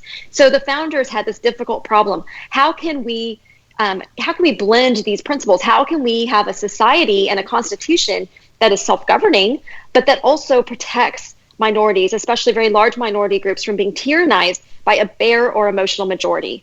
And so they solved their problem by creating a constitution with checks and balances and separation of powers, presidential vetoes, supermajority requirements to amend the Constitution, and the Electoral College. These are all just devices, safeguards in our Constitution that are meant to protect a minority group from unreasonable or tyrannical rule. And so, you can see all sorts of times during history where if we had not had some of these safeguards in place, how easy it would be for an emotional mob just to take over. In the wake of 9/11, what happens when people are angry or fearful or whatever they are, and they could tyrannize, people based on religious persuasion or anything at all. You've got to have something to kind of slow this down. And so sometimes I say what the founders did is they created a constitution that was the best, kind of took the best aspects of many different kinds of government. We do have democratic principles in our government. That's important. We have Republican, small r, principles in our government. We want deliberation and compromise, and we want to encourage working together, which is important in a country as diverse as our own. We also have Federalist principles, which means we have state-by-state action, knowing that sometimes the officials that are closest to home, they are more accountable to us, and that is the best way to protect liberty. So our Constitution blends all of these things. The Electoral College is just part of this delicate balancing act where we seek to be self-governing while we are also protected. It makes a lot of sense, and I think you've summarized that really accurately. And there's nothing you said that I would, if I were, teaching a class, I'd say, well, I think she's wrong on that. If I were grading that, you just got 100% on that answer. So just to make sure, they wouldn't have considered it a pejorative or a bad thing to say that they included elements which hemmed in pure democratic results. They were okay with that. Sure, and I think that gets misconstrued sometimes, but where it came from was their study of history and their study of all the past failed democracies. They knew what had happened to them. They knew why those governments had imploded at the end of the day. And that's why they spoke so forcefully against pure, simple democracy. They said it's a volcano. It will erupt. It will spread desolation in its way. These are the kinds of things they spoke of. It's been misunderstood. And people say, well, they were just elitists who didn't want the people to have any say in the government. Well, that's not true either. I mean, what it is that they understood human nature. They understood that power corrupts. They understood that too much power in the hands of any single entity is dangerous. So they didn't. At the end of the day, they didn't trust anybody. They didn't trust the federal government. They didn't trust the state governments. They didn't trust the people, but they didn't trust elected officials either. They didn't trust the president. They didn't trust Congress. They didn't trust the judiciary. They thought everybody needs to have a check on it. There's a historian named Carol Burkin who writes of this moment while they're sitting there in the Constitutional Convention, and she said they knew they were the men most likely to be selected, the first United States senators and the first United States president, and they were so fearful of unchecked power, they didn't even trust themselves. They sat there and they debated how to put checks and balances on themselves. I mean, they just didn't trust anybody. So it's a real misperception, and it is a great does not do the founders any favors if we look at them that way. They were people that knew what human nature is like, and that's all. No, I agree. I think I think that's another 100% answer. I just really, really cogent analysis and accurate appraisals of what was going on in their minds. And today we live in a world where a vote is all that's we've even had presidents who talked about, well, you're legitimate if you have a vote. And I would say, no, that misses the point. Our founders believed that you needed to have a vote and did need to have the public and the people, self-governance had to be a part of it. But you also we, for example, the First Amendment, if properly understood, says we don't care how many people vote to silence this person over there who's not very popular. It can be a 99-1 vote. That's not legitimate. And that's an important principle. And I think you've laid that out pretty well, and I appreciate you doing that. Even though they did want the majority of the people to have, obviously, the biggest say in how things turned out. Like you said, they want to protect the minority as well. And so they really created this, I think, an amazing system that's worked really well for us. And the farther we try to get away from the wisdom that they provided, I think the more dangerous turf we tread upon. What do you think? Oh, absolutely. I've been saying that for a while. When it comes to the presidential election system, it was meant to be very decentralized. The states had a lot of power over themselves. We've been straying from that lately. We've been centralizing things more and more. We have national polling agencies. We have a national media. We have national political parties. Everything is so centralized, and we act as if states have to walk in lockstep with each other. Is it a coincidence that at the same time we're getting more and more angry and more divided? I would say it's not a coincidence. I would say we're straying from the founders' plan, and we need to stop that and go back the way we came. It used to be the states they knew what their powers were. They had great freedom to represent their states in however way they wanted to, which is why you had a state like Wyoming that decades before women were given the right to vote in the 19th Amendment, decades earlier, women were voting in Wyoming, right. Or that's why a state like Colorado in 1876 did not hold a presidential election. But it was for financial reasons, because they didn't have enough money to host a presidential election that year. They just joined the union. There was it was just kind of a logistical hassle. So they didn't do it. And you've got examples like this throughout history. Maybe they didn't put, in 1836, they didn't put the Democratic vice presidential candidate on the ballot at all because Virginia did not like that guy. They didn't think he should be on there. So, I mean, this is where we've come from. We've come from a world where states felt very independent to preserve their own voice in the presidential election process. And we're not there right now. We're in this centralized mess where we think we have to all do the same thing. So I would just say, probably not a coincidence we're mad. Probably could serve ourselves best by going back closer to what the founders originally envisioned. Again, I agree 100%. Tara, how can folks follow your work and the work that you do with Save Our States? Because this is important work, and our listeners and our viewers need to know where to find it. Well, you can follow my work on taraross.com, T-A-R-A, Ross, R-O-S-S.com. Save Our States has a Facebook page, which is probably one of the better places to follow them. They're updating the website, so that'll be up and running soon too. But I'm easy to find on my website, and you can definitely find me on social media from there. Excellent. We really appreciate you spending this time with us to help educate us and enlighten us about history and the realities of the Constitution. It's very worthwhile. We are better citizens when we listen to someone like you and we understand what's actually going on. To our listeners and our viewers, we are the Conservative Commandos. I'm George Landreth, and he is Dr. Nasser Sheikh. We're coming to you on the Conservative Commandos Radio Network, the AON TV network. Of course, Al Gore's amazing internet. You name it, we're truly everywhere. Don't go away. Nasser and I will be right back.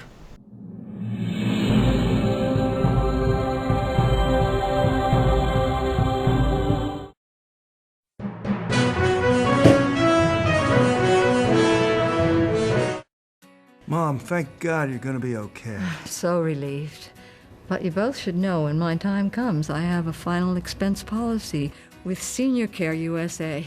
Is Senior Care USA the life insurance policy that helps loved ones pay for funeral expenses and other debts?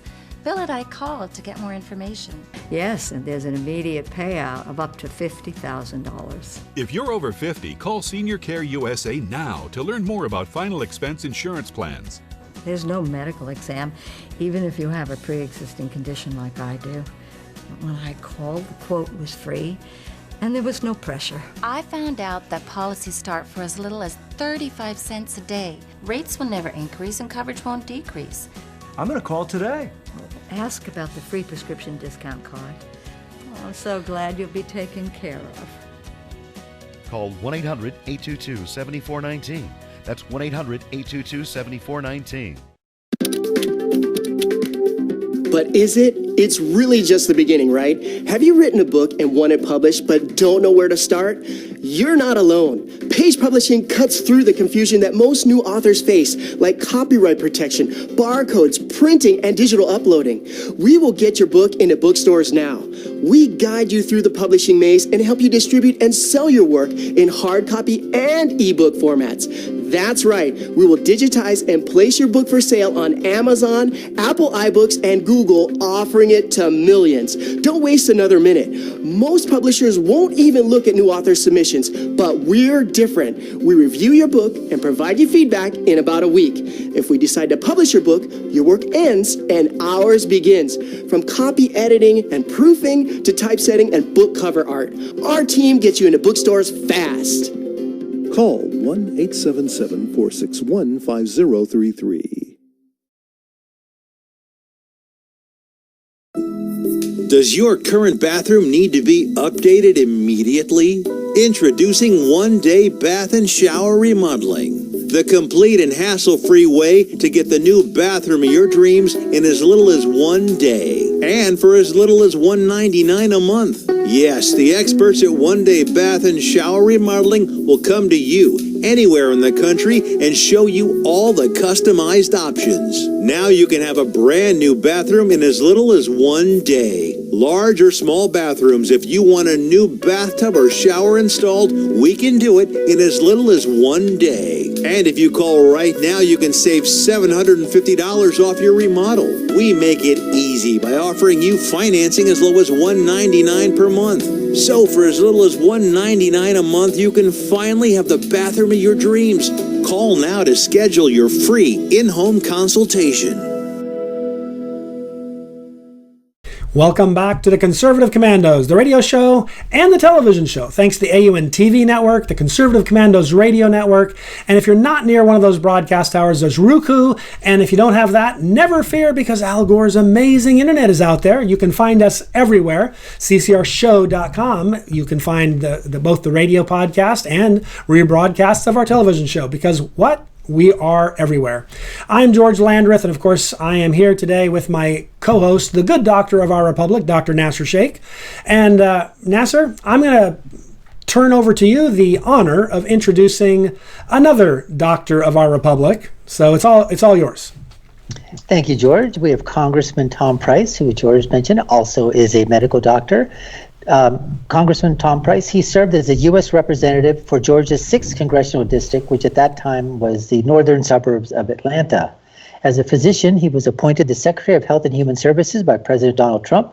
And while there in Congress, he chaired the House Committee on the Budget, Republican Study Committee, and the Republican Policy Committee. So Congressman Price, welcome back to the Conservative Commandos radio show. Oh, Doc, thanks so much. Wonderful to be with you. Well, we wanted to talk to you about an article, I think that's up on Fox News. The ObamaCare court challenge is no threat to pre-existing conditions coverage. The specter of socialized medicine and the crippling costs plaguing the current healthcare system are the true threats. What I'd like to ask you, sir, is how do you, and I wanted to sort of preface this by, let's go from the insurance company's perspective.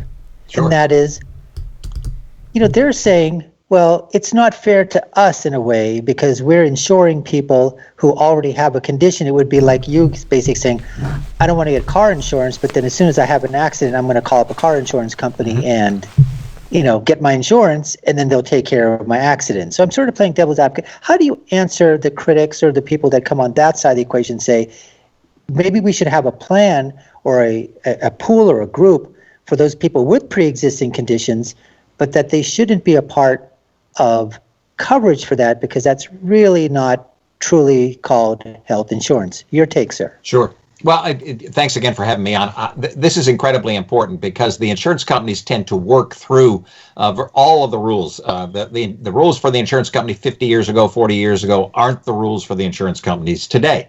And so I don't have a whole lot of sympathy for insurance companies because they figure out how to work this out. Now, that being said, it's incredibly important to appreciate that there are some individuals in our society who do have pre-existing conditions, who have comorbidities, who have significant health challenges, and don't have the resources with which to be able to purchase coverage, and they may not be eligible for Medicare or Medicaid or one of the other programs.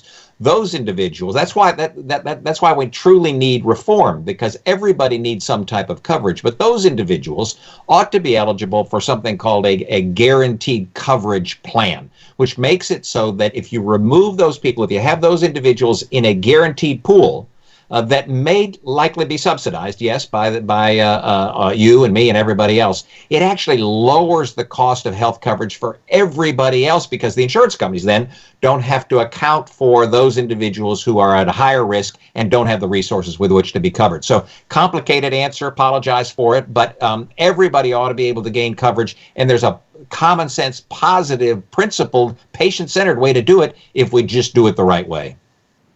Now, one of the things that sort of seemed to happen was when Obamacare was enacted, I know a lot of the insurance companies basically, were really upset, the CEOs, the presidents, having to report to their board. But the thing that we heard and again, with the way that the what I call the mainstream Marxist media, gives us the information, we were sort of told that they were basically brought into the White House at this time under our monarch Barack Obama, President Monarch Barack Obama at the time, and he basically told them, this is the way it's going to be, but you're going to love it because you guys are going to make a whole lot of money on this. That's or whatever. Right. And the idea really wasn't, in my estimation, to try to cover all Americans, because we could have done that without going after 1/6 of the economy. That's right. It was just another way to broaden the scope and the power that the central government would have over our lives. And like you said, forcing us to buy something that we didn't have to buy, that never occurred. The Constitution cannot force you to do something against your will, which was that individual mandate. In 2017, sir, speak to that. The Republicans got rid of that mandate in 2017. What is that doing to cripple Obamacare, or what is the next step in terms of replace and repeal? Well, a lot in those questions. You're right. When President Obama was working to get Obamacare passed, he brought the insurance company execs in and he said, "Don't worry about a thing. As you said, you're going to do just fine because everybody will be covered, and it'll be a glorious day for you." Well, that didn't happen. However, if you look at the balance sheets for the insurance companies, they've done just fine. Thank you very much. And that's because they've been able to tier the charges that they provide for individuals, and they've been making more money because they've shifted a lot of the monies that are being paid to the patient, to the individual. So you've got higher deductibles, higher co-pays. The average cost for a family of four in the employer coverage market right now is over 50% more than it was at the time. It's over $20,000 right now for a family of four.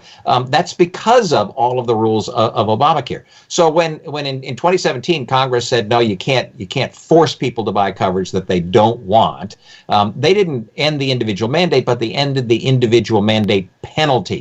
And that then made it so that those of us who remember that awful day when the Supreme Court and Justice Roberts said, this is constitutional because it's a tax, right. The penalty is a tax. And so the rest of the law stands. But that then made it so that many attorneys general around the state, so led by Texas Attorney General, said, well, if that penalty is no longer there, and that's what was utilized as the crutch upon which everything else stood constitutionally, then the whole law ought to go away. And so that's the case that they brought. That's Texas v. Azar, that is before the Supreme Court, that was argued, I think, last week. And we will have a decision on that sometime in the spring, likely to be middle to the end of June of next year.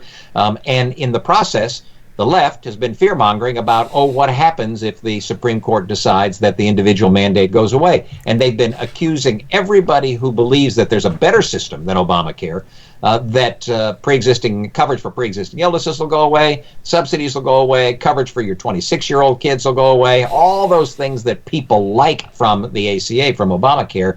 The fact of the matter is, which is why we wrote the article, is that none of those things are going to go away, and that's what we put forward. And in fact, that's basically what the Supreme Court hinted during their hearing. I think it's the same old thing. Isn't that what they basically use that same? I guess I'll say it, the Trump card, is that they always blame the Republicans on that, they're going to touch Social Security benefits, fear-mongering among the retirees. They're going to take those away from you. They're going to cut your benefits. Sir, I'd like to ask you, what is your sense of, I don't know if this is sort of a little bit off topic, but in terms of the transparency law that President Trump, I believe he did sign that into as an executive order, That's right. So that's going to take place in January of 2021? Yes. Give us your thoughts in terms of that. I mean, that's something that I think could have been done so long ago. Why didn't anybody have the guts to go ahead and just go ahead by executive fiat and put it through? Your thoughts? There are a lot of things that have been done by executive order or by regulation in this administration that are, I think, wonderfully positive for patients. And simply knowing what something costs in healthcare, that ought to be a slam dunk. Everybody ought to be supporting that. But the reason that it hasn't happened from a legislative standpoint, from a law standpoint, which is different than a regulation, is because you've got so many folks who are protecting those special interests that are out there and don't want to disclose those kinds of prices and how they arrived at those prices. So that's going to take effect on January 1. But because it's an executive order, if President Elect Biden comes in and he says by the stroke of a pen, it goes away, it goes away. And so people need to be very, very clear about what it is that they want, and that is we want information from a patient standpoint, from a healthcare standpoint. What does something cost me as a patient? I need to know that before I access the system.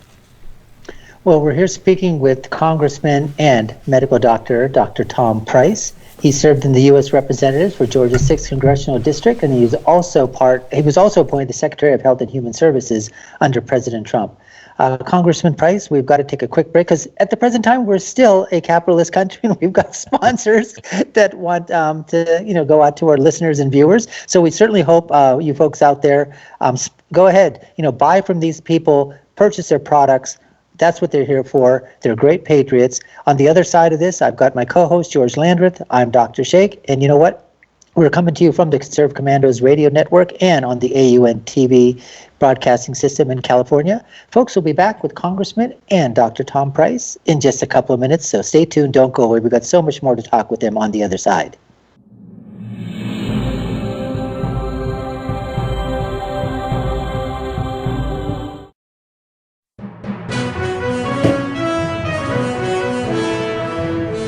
Everybody wants cheap airfare, but where do you find it? You call low-cost airlines. Their prices are direct from the airlines, and they're so low you can't find these fares published anywhere. They specialize in cheap flights, discount hotel rooms, cheap car rental rates, and great package deals anywhere around the world. Wherever you want to go, they can help you get there cheaply and with a best price guarantee. If you want the lowest prices on your airline tickets or other travel services, call now. That's right, call. That's the only way to get these rates. Experts are standing by 24/7 to get you the cheapest airfare and hotel rates available. So don't wait. Call right now for the lowest travel prices anywhere and for great last-minute travel deals too.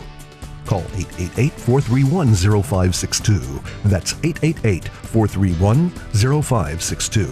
888-431-0562. 888-431-0562. Dish TV is better than cable TV. Here's why. Dish has the nation's lowest TV price, along with an award-winning DVR that can skip commercials, record 8 shows at once, and get access to thousands of movies at your fingertips.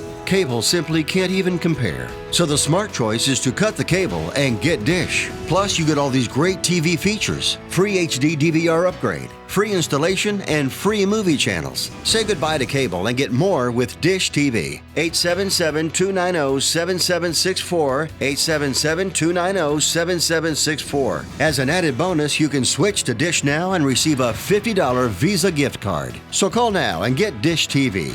Call 877-290-7764, 877-290-7764. That's 877-290-7764. Limited time offer, 24-month commitment and credit qualification required. Cancellation fee, monthly equipment fees, and other restrictions apply. Promotion can change at any time. Friend, do you remember when it felt good to withdraw your cash from the bank to expand a business, go on vacation, or buy a new car? Well, today, withdrawing your own cash has become a very risky business, according to The Secret War, a shocking new research report. I just read it. And folks, I was amazed to learn why banks are now required to spy on us for the government and then report any suspicious or unusual behavior. I suggest you get The Secret War free. Just call the number on the screen, no charge, from the folks at Swiss America, and get this. Did you know simply spending cash today may be enough to have you branded as a potential criminal? That's right. The new war on cash is really a war against all freedom-loving Americans.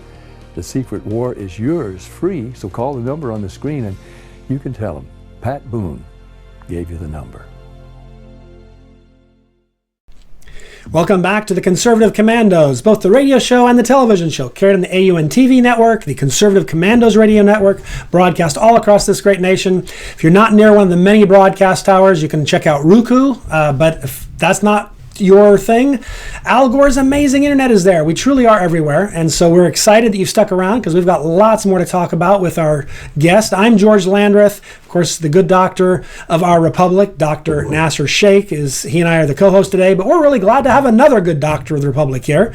That's Tom Price, not just a medical doctor. He was also a congressman from Georgia and the Secretary of Health and Human Services under Donald Trump early on in that presidency, and just excited to have you here. We really appreciate you spending this time with us and sharing your expertise. Thanks so much, George. Just a real quick question. I'm not a doctor, unlike both of you, but I've noticed that when government passes rules and regulations, they often empower government to make decisions and to sit in my stead and tell me the outcomes I should seek. Yes. But when I'm meeting with my doctor, your patient, I would want you to be in charge, and me, of course, too. In consultation, we would come to conclusions, and we would have a course of action that would be in my best interests. And I don't think I want other people in the room. And yet right. Government regulations rarely get us there. But I do think this president has widely, to follow this metaphor, tried to push us closer and closer to that situation where you and I alone are in that room consulting about what I should do for my health care. So let's talk a little bit about what reform going forward ought to look like in a perfect world, as it were. Because you're right, we need to do things that help. We don't want to have people who are poor or indigent be without health care. That's right. Nobody wants that. It's kind of like with food. We don't want people starving to death either. We have programs that help people get food, but what we didn't do is demand that everybody get their food in the same way, and we'll have the government deliver a basket of food goods to you every Monday morning, whether you like it or not, and if that's the food you like or not. We basically have a different way of doing it, but for some reason with medical care, we decided to kind of go that route. It made no sense to me. So I'll be quiet and let you talk about what we ought to do, some pretty practical things that would be useful. Well, it's an important question, George, because if you talk with folks, almost everybody, regardless of their political stripe or their ideological stripe, believes that medical decisions ought to be between patients and families and doctors, and not anybody else. Now, when you get over to the far left, there are people who and there are a lot of them in Washington, there are people who believe that government ought to be making these decisions. But we talk about patient-centered health care. We talk about health care for you, not Medicare for all, if you will. that you, the patient, ought to be the one at the center of all of this. And so how do you do that? Well, you got to make it so that the individual is able to select the kind of coverage and the kind of health care that they want for themselves and for their families, not that the government forces them to buy. That was the fundamental flaw with Obamacare, with the ACA, is that it said you must purchase health coverage, and not only purchase health coverage that each state believes is adequate health coverage, you must purchase health coverage, and this is what it must be. And that's not who we are as Americans. And so how do you get to that point? You increase choices for folks. You empower patients. You make it so that they're the ones that are making the decisions about what kind of health coverage and health care they have. You decrease the regulation so that you can expand the innovation that's out there in the marketplace. We talked about it briefly before. You increase the transparency. People need to know what it is that they're buying and where it is. One of the most important things, and it's not talked about often, is that individuals, you and me and everybody else, ought to own their own health coverage regardless of who's paying for it.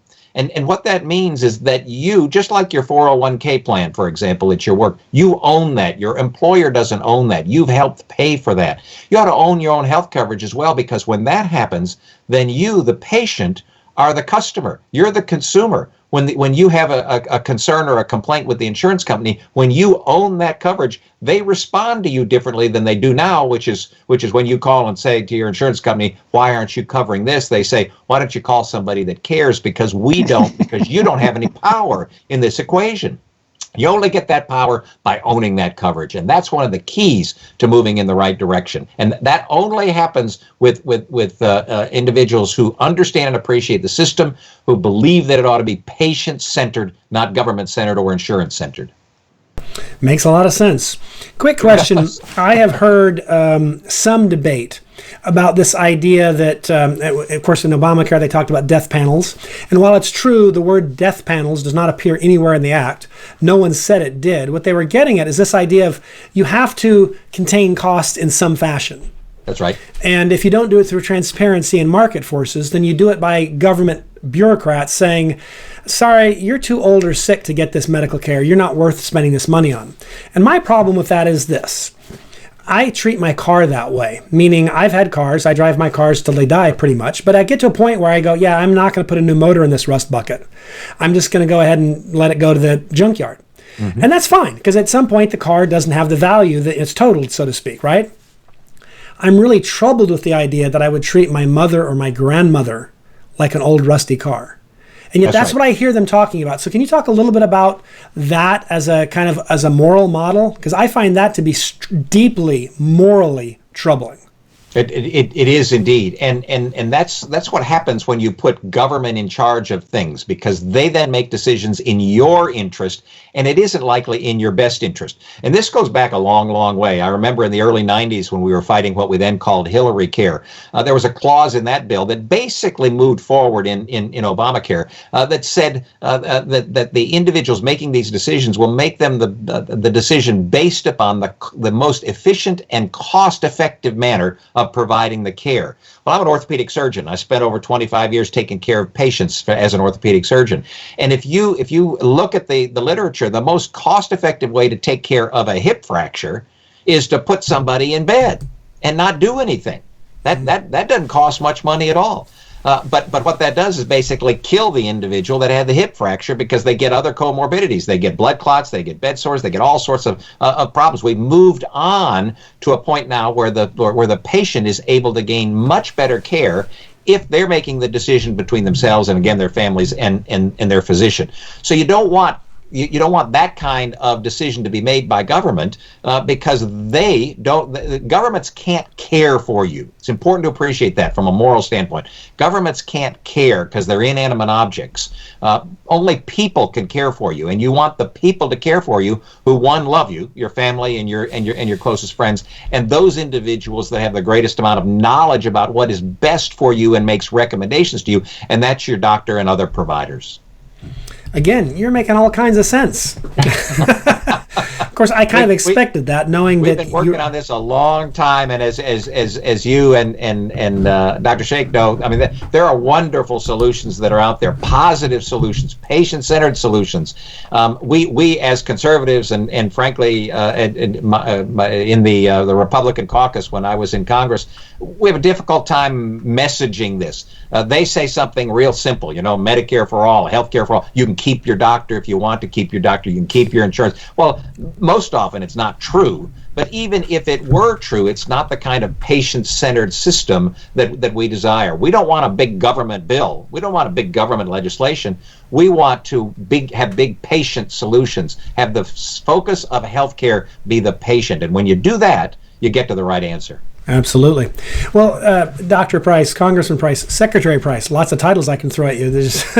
But how can folks follow the things that you're thinking about and writing about, whether it's Facebook or Twitter or whatever? Just how do they be up on all things Tom Price? One of the great joys that I've got right now is working as the senior advisor and for health policy for Job Creators Network. And we've come up with a plan called Healthcare for You. And folks can go to healthcareforyou.com and read through and look at the details of the proposals that we've made, not just to Congress, but to the American people. And the way that we came up with those was to listen to the American people about what they want. Not tell them what they want, but going out actually and talking with over 25,000 individuals through this study that we did to determine what it was that they wanted. What do you want as an American citizen? And then take all of that information, then distill that into a plan. Again, we call it Healthcare for You. You can go to healthcareforyou.com, and certainly Healthcare for You is a whole lot better than Medicare for all. Oh, you can say that again. Healthcare for You. Good place to go. Thank you so much. We really appreciate the time you spent with us and helping us to be up on these complex issues. I do remind our viewers and our listeners, this is the Conservative Commandos. We will be right back after these messages. Dr. Sheikh and I will be returning, but we are so glad you spent this time with us, Dr. Price, and we will, as I said, just remind you, if you need a rebroadcast, if you missed anything, go back and get it on ccrshow.com. Are you paying too much for your health insurance? Are your deductibles too high? Or are you completely uninsured? If you answered yes to any of these questions, Healthcare Help Desk can help you now when people need help the most. Health insurance laws and rules have changed. If you have ObamaCare, are uninsured, or your premiums are too high, call Healthcare Help Desk. It's free. New healthcare plans are available, and you may qualify for dental coverage and lower copays and deductibles. Make the free call now. Top quality coverage at the lowest prices anywhere. You may be paying too much and not even know it. In these troubled times, healthcare is more important than ever. Don't let another day go by without health insurance. Policies are being offered with very low copays and deductibles. So if you're uninsured, underinsured, or paying too much, call Healthcare Help Desk. Learn about your options before it's too late. Call 800-964-1055. 800-964-1055.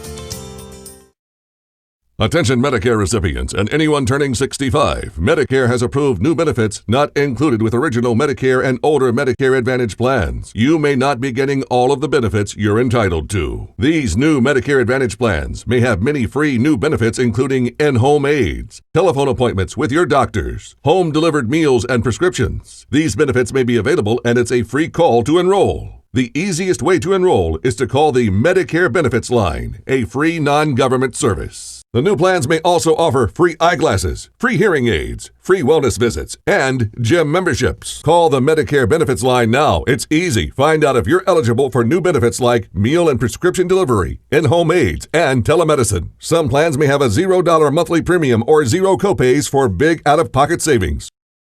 Call 800-691-1655. 800-691-1655. Medicare Benefits Line is not connected with or endorsed by any government agency or the federal Medicare program. I owed the IRS $10,000. The IRS garnished my wages. They put a lien on my house. I'm self-employed and didn't report all my income. They claim I owe a lot more than I do. The IRS is the most powerful collection agency in the world. They do not give up until you pay. I couldn't sleep. We were being audited. I called Tax Solutions Now, and a great big weight was lifted off my shoulders. I called Tax Solutions Now, and they got the IRS off my back. Tax Solutions Now had my wage garnishment lifted in 48 hours. Tax Solutions Now can get you help. Our agents know the rules, can stop the pain, and get you the best deal. Tax Solutions Now saved my business. I qualified for the Fresh Start program. I paid less than I owed. We connect you with a team of former IRS agents and tax professionals who get the IRS off your back. Time is running out. Call Tax Solutions Now. Call 800-447-7570. 800-447-7570.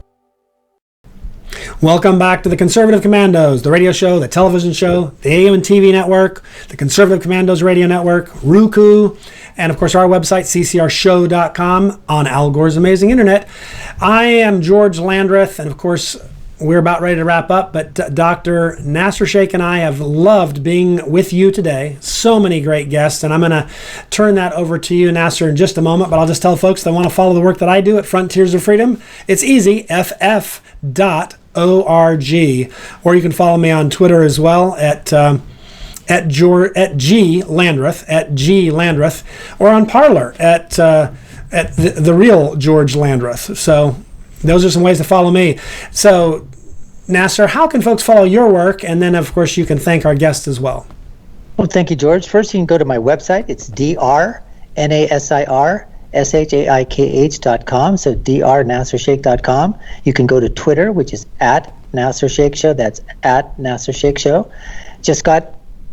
I was deplatformed on YouTube for a long time. Just got my YouTube channel back up. So you can go to the YouTube channel, which is the Dr. Nasser Sheikh Show. And like I say is, listen, folks, when you're right, you're right. And when you're left, you're so wrong. And our guests are always, always right. So let's go ahead and thank our guests. Our first guest today was Rick Green. He's the founder of the Patriot Academy. He's also called America's Constitution Coach.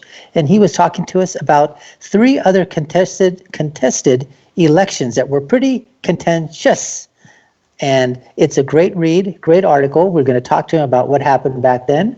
We also spoke with one of our guests, was Tara Ross. She's an expert and advisor for Save Our States. She's the author of several books on the Electoral College.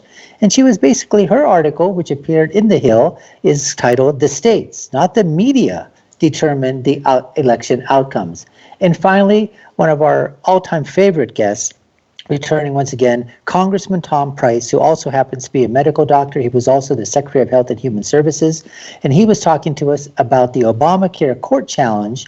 And there's not going to be any threat to the pre-existing condition coverage or any of the other things that you're hearing from the Marxist mainstream media, that they're going to take this thing apart. It's a brilliant article. It has great stuff on there. So once again, we had 3 great guests who were right.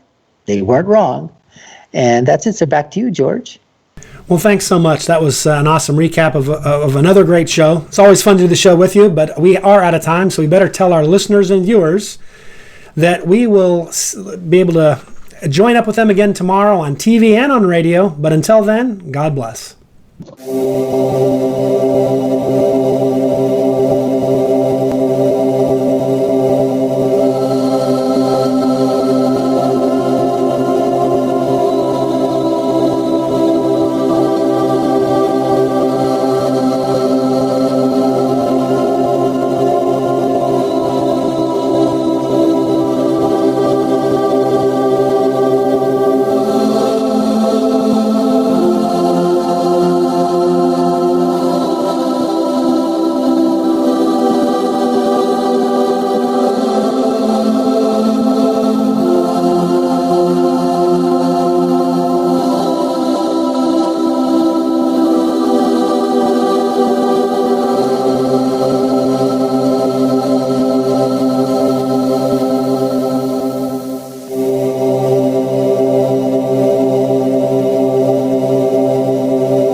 Everybody wants cheap airfare, but where do you find it? You call low-cost airlines. Their prices are direct from the airlines, and they're so low you can't find these fares published anywhere. They specialize in cheap flights, discount hotel rooms, cheap car rental rates, and great package deals anywhere around the world. Wherever you want to go, they can help you get there cheaply and with a best price guarantee. If you want the lowest prices on your airline tickets or other travel services, call now. That's right, call. That's the only way to get these rates. Experts are standing by 24/7 to get you the cheapest airfare and hotel rates available. So don't wait. Call right now for the lowest travel prices anywhere and for great last-minute travel deals too.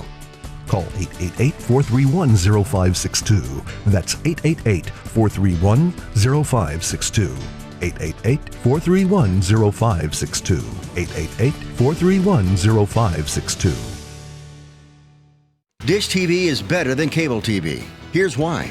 Dish has the nation's lowest TV price, along with an award-winning DVR that can skip commercials, record 8 shows at once, and get access to thousands of movies at your fingertips. Cable simply can't even compare. So the smart choice is to cut the cable and get Dish. Plus, you get all these great TV features, free HD DVR upgrade, free installation, and free movie channels. Say goodbye to cable and get more with Dish TV. 877-290-7764, 877-290-7764. As an added bonus, you can switch to Dish now and receive a $50 Visa gift card. So call now and get Dish TV.